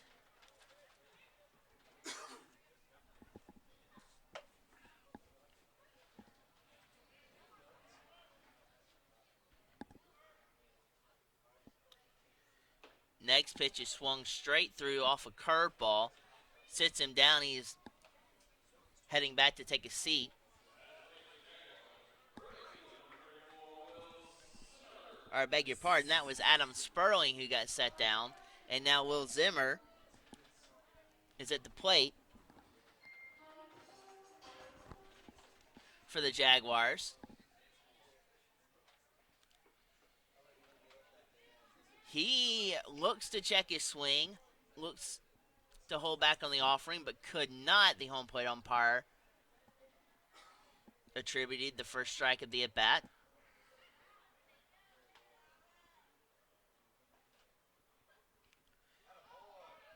And that pitch soars directly behind Zimmer off of a fastball.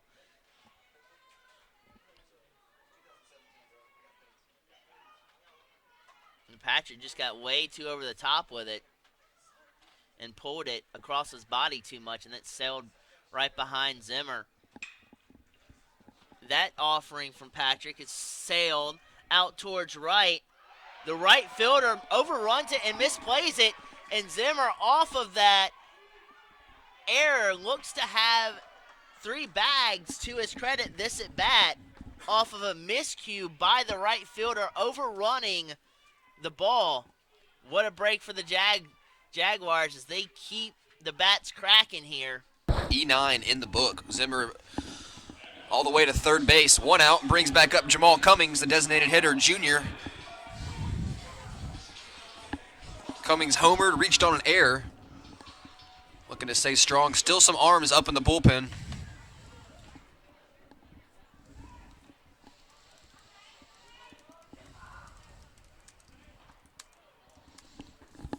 Swung on a miss from Cummings.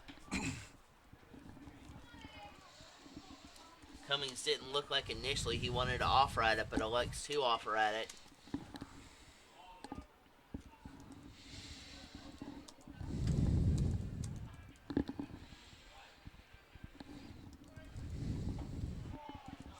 And that ball sails across Patrick's body. And Cummings is staring at an even count, 1-1, with 1 out.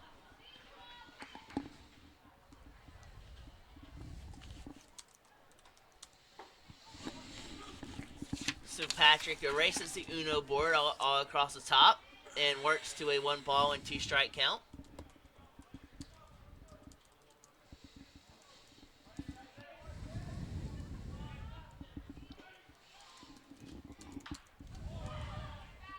Cummings reaches to get a piece of that one.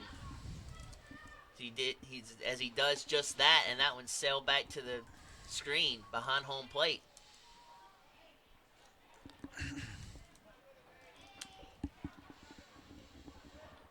So 1-2's a count now. Swung on a miss. Good stuff from number 13, Andrew Patrick. 2 away.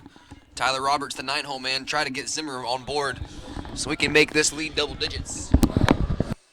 Patrick now going with a more considerable 3-quarter wind-up delivery this inning.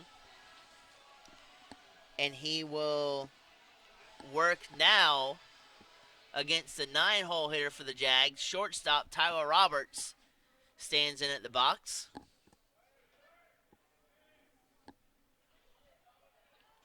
Patrick.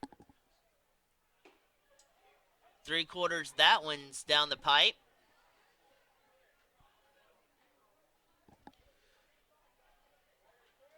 And he has the initial first strike on the board.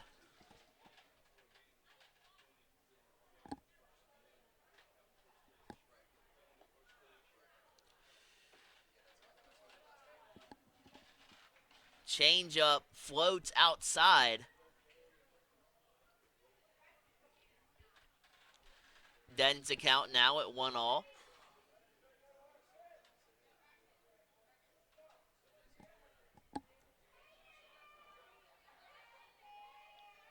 Roberts waits, eyes a fastball sailing right by him. Tried to nail the outside corner, did Patrick, but to no avail. This is a 2-1 count.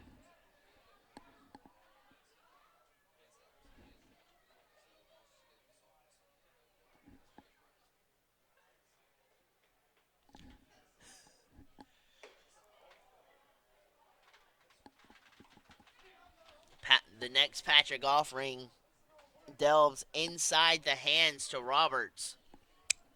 To no avail, though, as that ball scoots a little too far inside. Patrick works off a 3-1 count, pegs the outside corner. Roberts had other ideas and thought it was ball 4, but he stands at the dish now, working with a 3-2 count.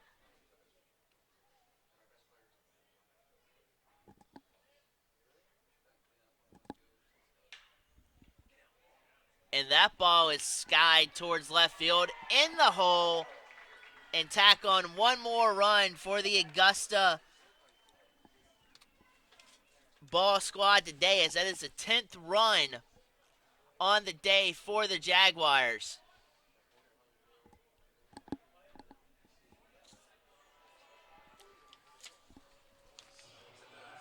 And now Lanford walks his way up to the plate.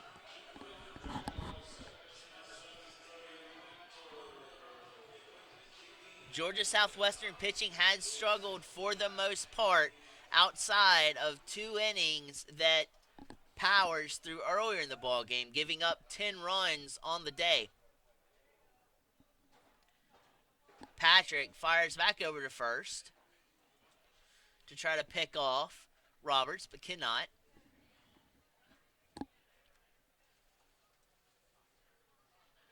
Patrick again wheels and deals, this time a floating changeup that barrels right across the heart of the plate. 5-run lead for the Jaguars. 10 hits. Patrick comes set. The lefty going to go over to first base to check on T-Rob. He's back safely.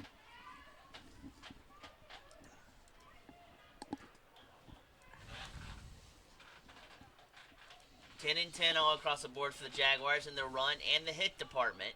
Only have one error on record, to where Georgia Southwestern is 5 runs on 7 hits and has accumulated 3 errors on the ball game tonight.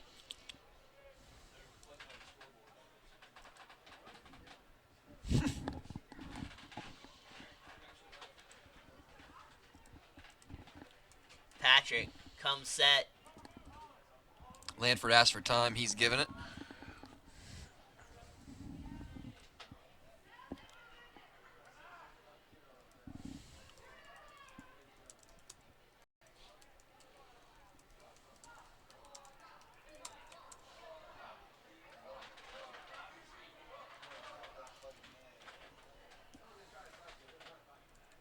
Lanford looks, and that ball is up the middle.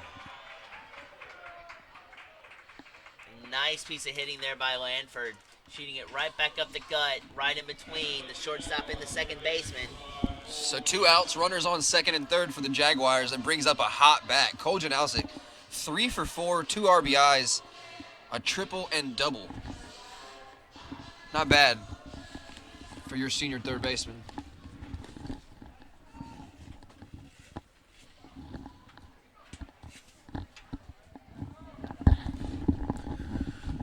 They call him Jano, and he's at the plate. Facing Andrew Patrick, third pitcher of the day for the Hurricanes. Lots of speed on the base path.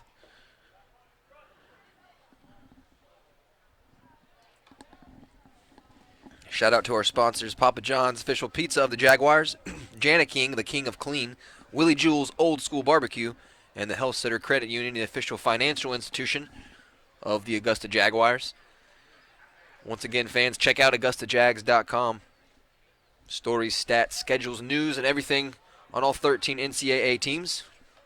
Ball 2 to the at-bat for Jano, 2-0, in control here. Patrick's working in a jam for the second time this ball game. Patrick comes set, lefty-lefty matchup. Long look at Roberts at second base, and Jano's going to call for time. Patrick got caught in a staring contest with Roberts, and he lost.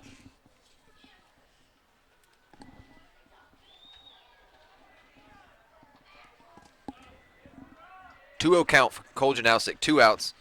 Bottom of the 7th inning. Here's the pitch. Nice all-speed, cuts across the plate, 2-1. Yeah, we've already had one ball this game, so you want to try to be as cautious as you can on the mound with keeping your motion in check and striding to the plate. Ball catches the outside corner. Some of the fans here don't like the call, but it is now a 3-ball and 1 strike count. to Janalsic. Or no, excuse me, a two ball and 2 strike count.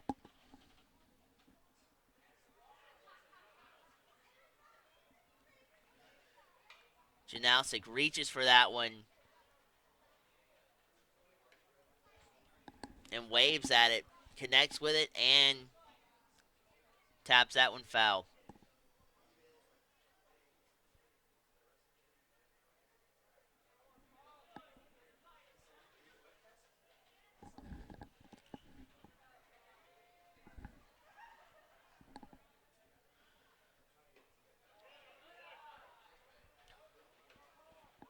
Patrick misses with that offering.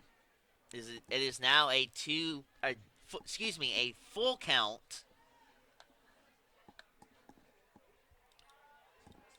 to Janalsic.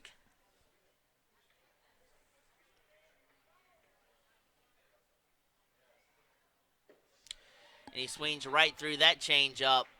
So Patrick works into a jam, gathers himself, and works out of the jam. As we head top 8, Jaguars push ahead. As we go 10-5, top 8.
Great day's work for Tristan Jones as he goes 7 innings, 5 runs on the board, and he gives way to a pitcher who has a 1.88 earned run average in 6 games in the right-handed sidewinder Casey Leenock.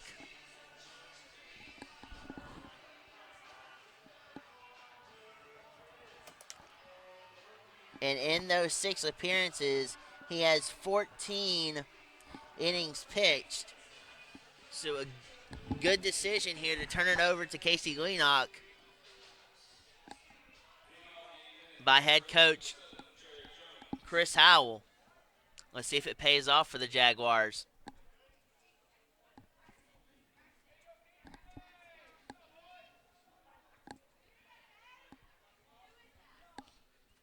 Casey Leenock, first pitch he delivers low. Swung on, hard hit ball down to the left side.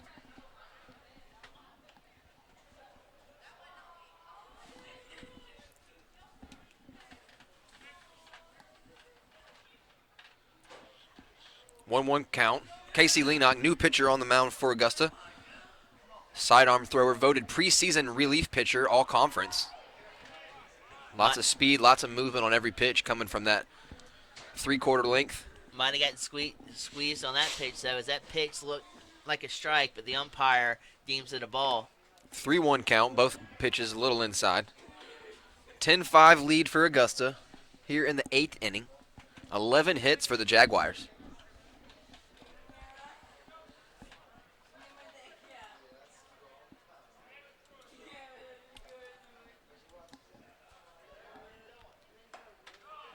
That on the outside corner. Strike 1 paints it.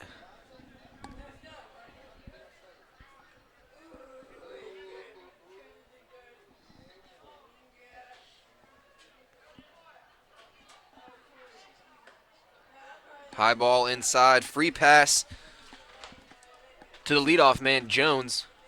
That'll bring up number 3, the shortstop, Zach Barron. So Casey Leenock, one man faced, one walk. Sets up a double play ground ball, though.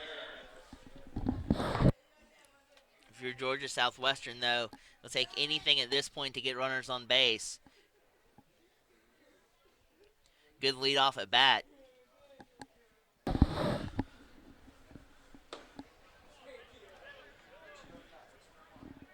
Ball low in. Murray's going to have a chat with Casey Leenock. A little wild in his start.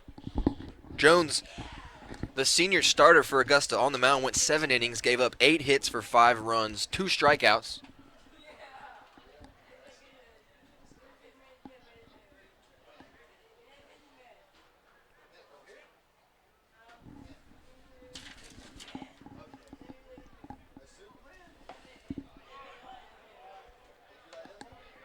And that ball sinks low and inside.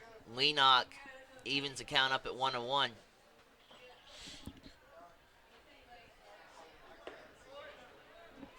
Ball on the outside. Leenock a little wild. Can't find the zone, really. Trying to settle down. Got a 5-run lead. Jones with the lead off at first base for the Canes. And here's the pitch from Leenock. Hard hit ball right to the third baseman. Cole Janowski grabs it. The throw over to first. Super close. Closer than the Canes wanted it to be. Heads up play from Jano. L5.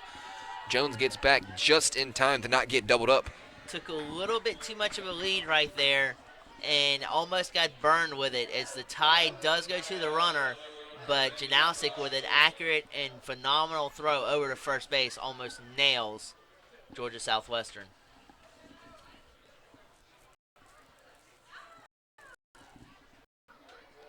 That change up, and it's 1 ball and a goose egg for strikes.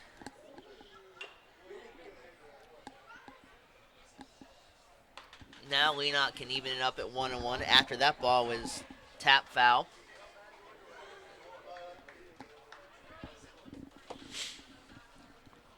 Uno's all across the board here. One out. Here's the pitch. A late break on the off speed to lead off the inning.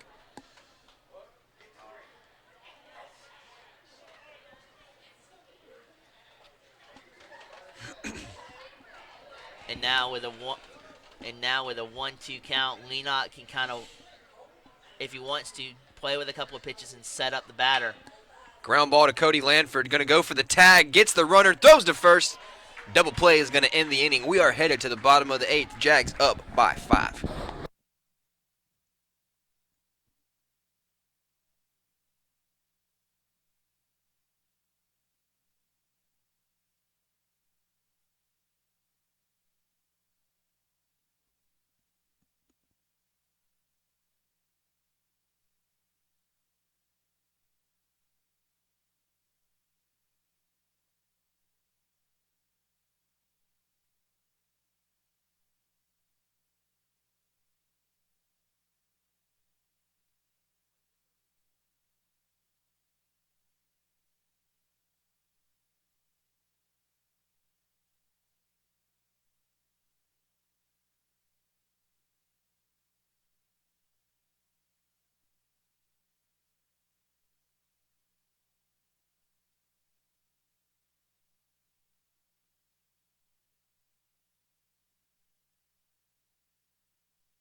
Jim Wagner leads it off. New pitcher on the mound, number 27, Matt Hubbard.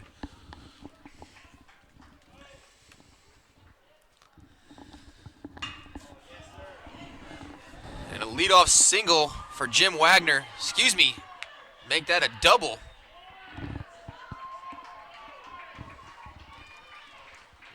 Logan had trouble picking the ball up, and Wagner finds himself at second.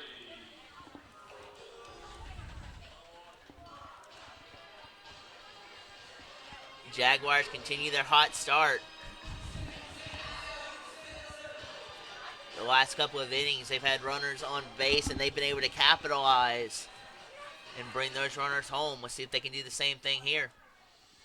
And fans, it is official. The Peach Belt Conference has announced it. Keyshawn Sherrill is your player of the year for men's basketball. Congratulations, Keyshawn.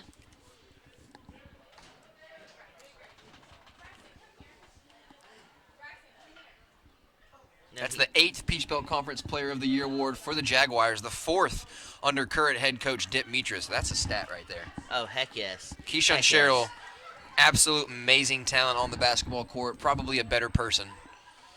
Jaguars play tomorrow, 1 o'clock in Greenwood, South Carolina against Columbus State in the Peach Belt Conference Tournament semifinal game. Check out AugustaJags.com for live video, live stats on all that information. And his year's not done, but an excellent accolade to wrap up your senior season.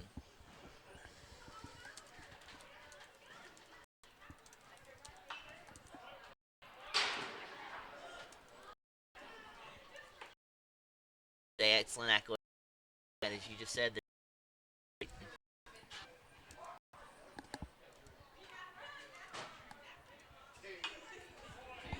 And Murray's continuing the fight here, gearing his frustrations out toward Hubbard and on the baseball.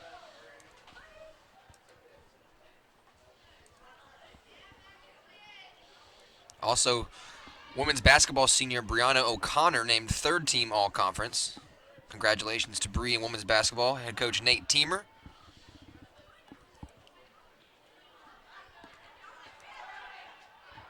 Pickoff play back at second.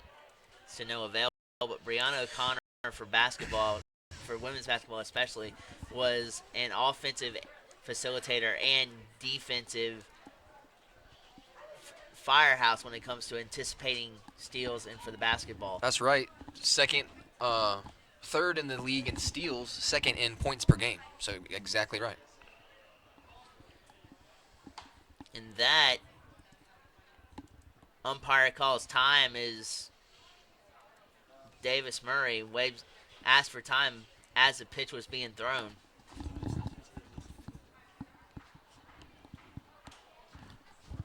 Fans, quick shout out to our friend Jesse Scott tuning in for us. Thanks for listening, Jesse Scott, and hope you're having a fantastic Friday night.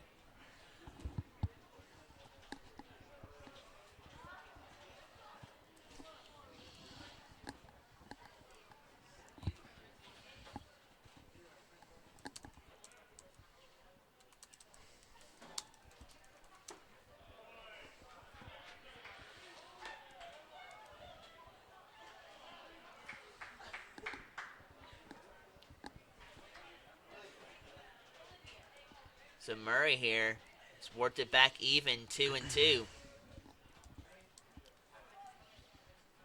Wagner's at second. 2-2 pitch, high. Full count now.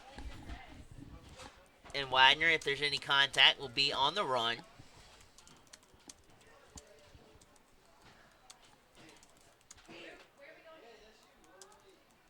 If it's on the ground.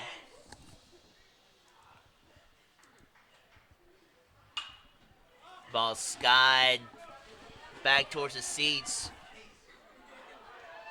Great play. First baseman reaches over in the stands and grabs that ball. That's a 1 away for Ty Hobbs. Jim Wagner still at second base on the double.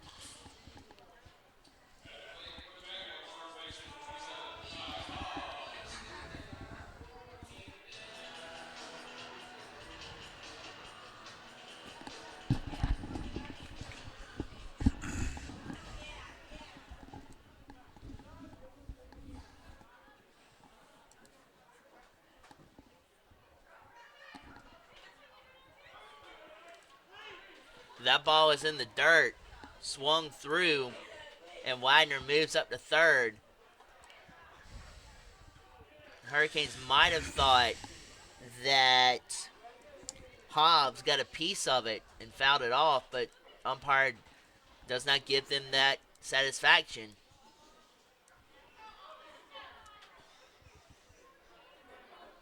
As Hobbs has worked himself into a quick no ball, one strike hole.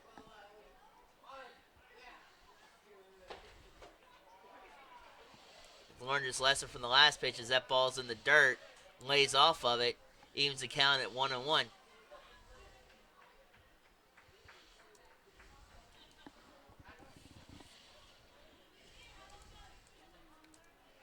Who knows all across the board is the next pitch. Curveball tapped to first base.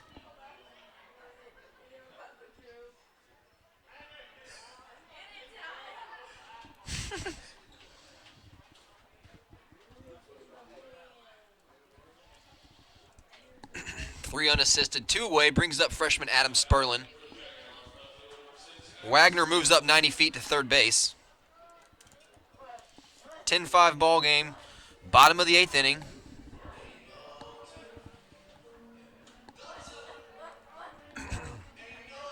Now we have Sperlin as the last at bat for the Jaguars here in the 8th inning.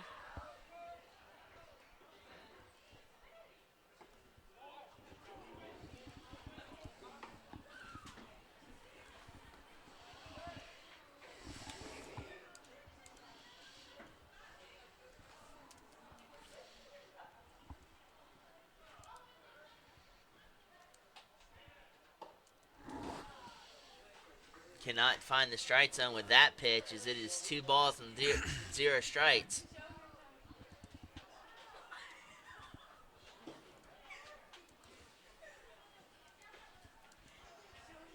Sperlin awaits a 2-0 pitch. Ball's tapped foul towards third.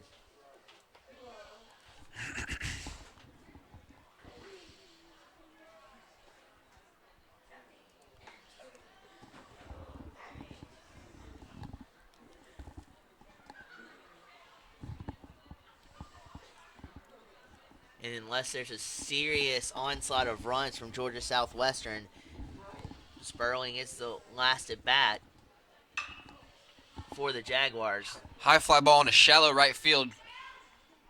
The right fielder doesn't call him off, lets the second baseman make a tough play. They collide, and he's up okay. F9 ends it. We're headed to the top of the 9. Jaguars looking to cap this thing off on top by 5.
Number 38 on the mound, Jordan Kelly, looking to close things out. The junior out of Lilburn, Georgia, Parkview High School. He can drop it down sidearm. You've seen him in our graphic going sidearm. Definitely. Jordan Kelly.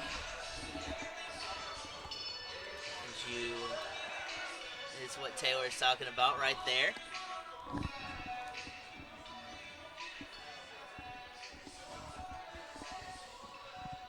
So a little bit of an adjustment here for Georgia Southwestern.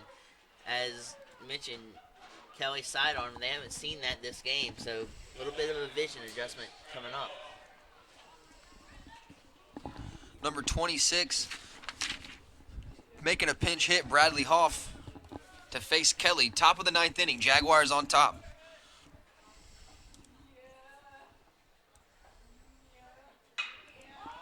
First pitch swinging. High fly ball to Will Zimmer in right field. He's camped, one away. Quick work from Jordan Kelly and the Jags.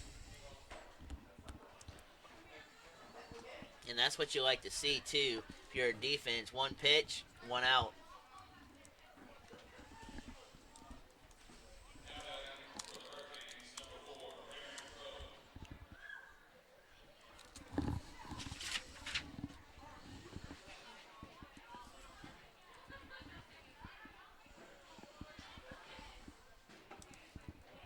Kelly slings that one a little bit low, kisses the dirt, and that is the first ball of the at-bat.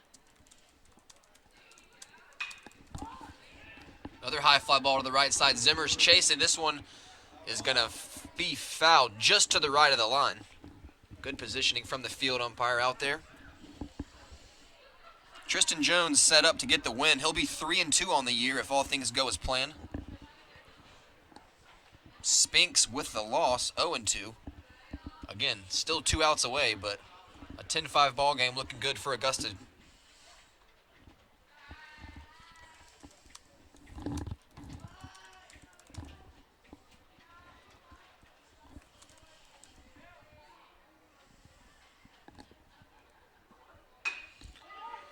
Chopper off the infield. Cole Janowski going to come across the diamond to get it. Good defensive play, 5-3 in the book. Kelly was trying to get there to it, but he slipped, and Janowski was there to back him up. Great play from the Jags infield.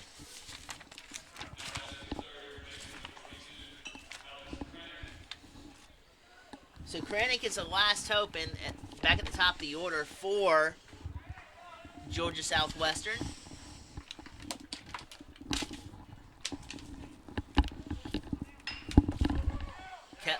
Oh, man. And Kelly, fastball that rips past Hobbs. And Kranich is at second. That ball scooted under the glove of Hobbs at first base. Tried the best he could, but Georgia Southwestern has life yet, as it's 2 outs here in the 9th inning.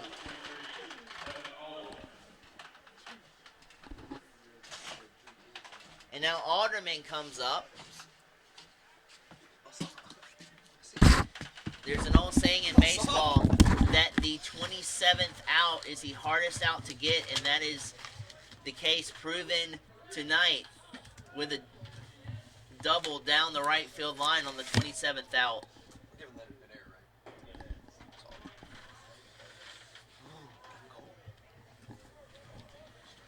And so now Alderman is at a 2-ball, 0-strike count.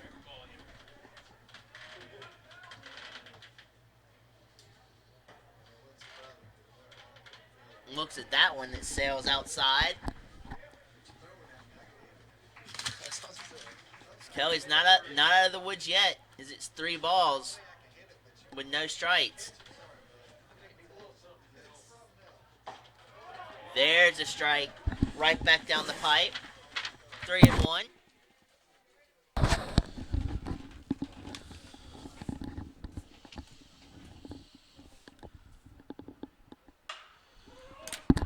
Foul ball in the box, off the foot of Alderman. That stings. He'll be feeling that one later on tonight.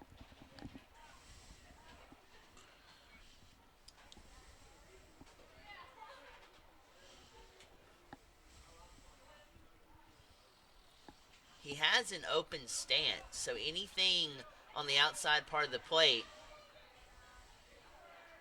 you would think wouldn't have as much bat plate coverage as something on the inside part of the plate with Alderman.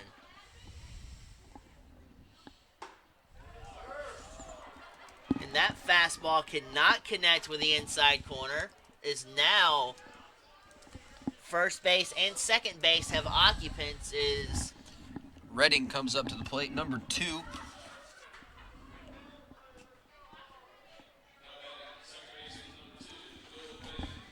So Kelly did his job, got a ground ball that he needed to get out of the game, but slipped by the first baseman. No worries, though. Still up by 5. 2 outs, force at first, second, third. Kelly a little bit over anxious there as that ball sails on him. And Redding has a sizable gap in right center, with Zimmer playing more towards the line.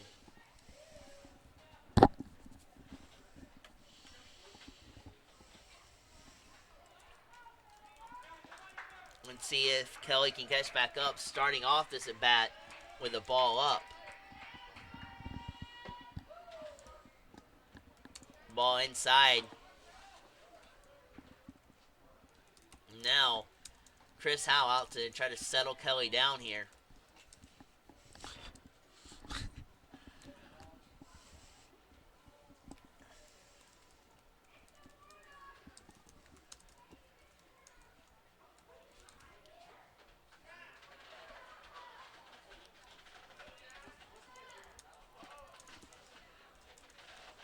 Two outs here in the ninth inning.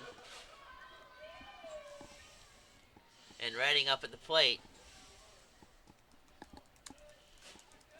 Again, the line so far, Augusta, 10 runs, 12 hits, 2 errors. Georgia Southwestern, 5 runs, 7 hits, and 3 errors on the ball game. And there you go. Howell's mound visit does wonders as that the next pitch connects with the strike zone for 2 balls and 1 strike count.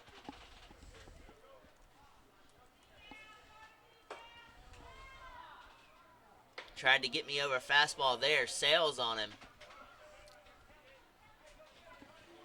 3 ball and 1 strike count.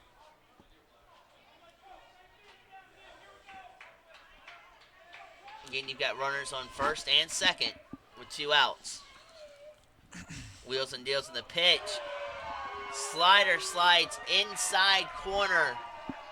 Georgia Southwestern didn't like that too much, but as it stands now, it's a full count with 2 outs in the ninth inning.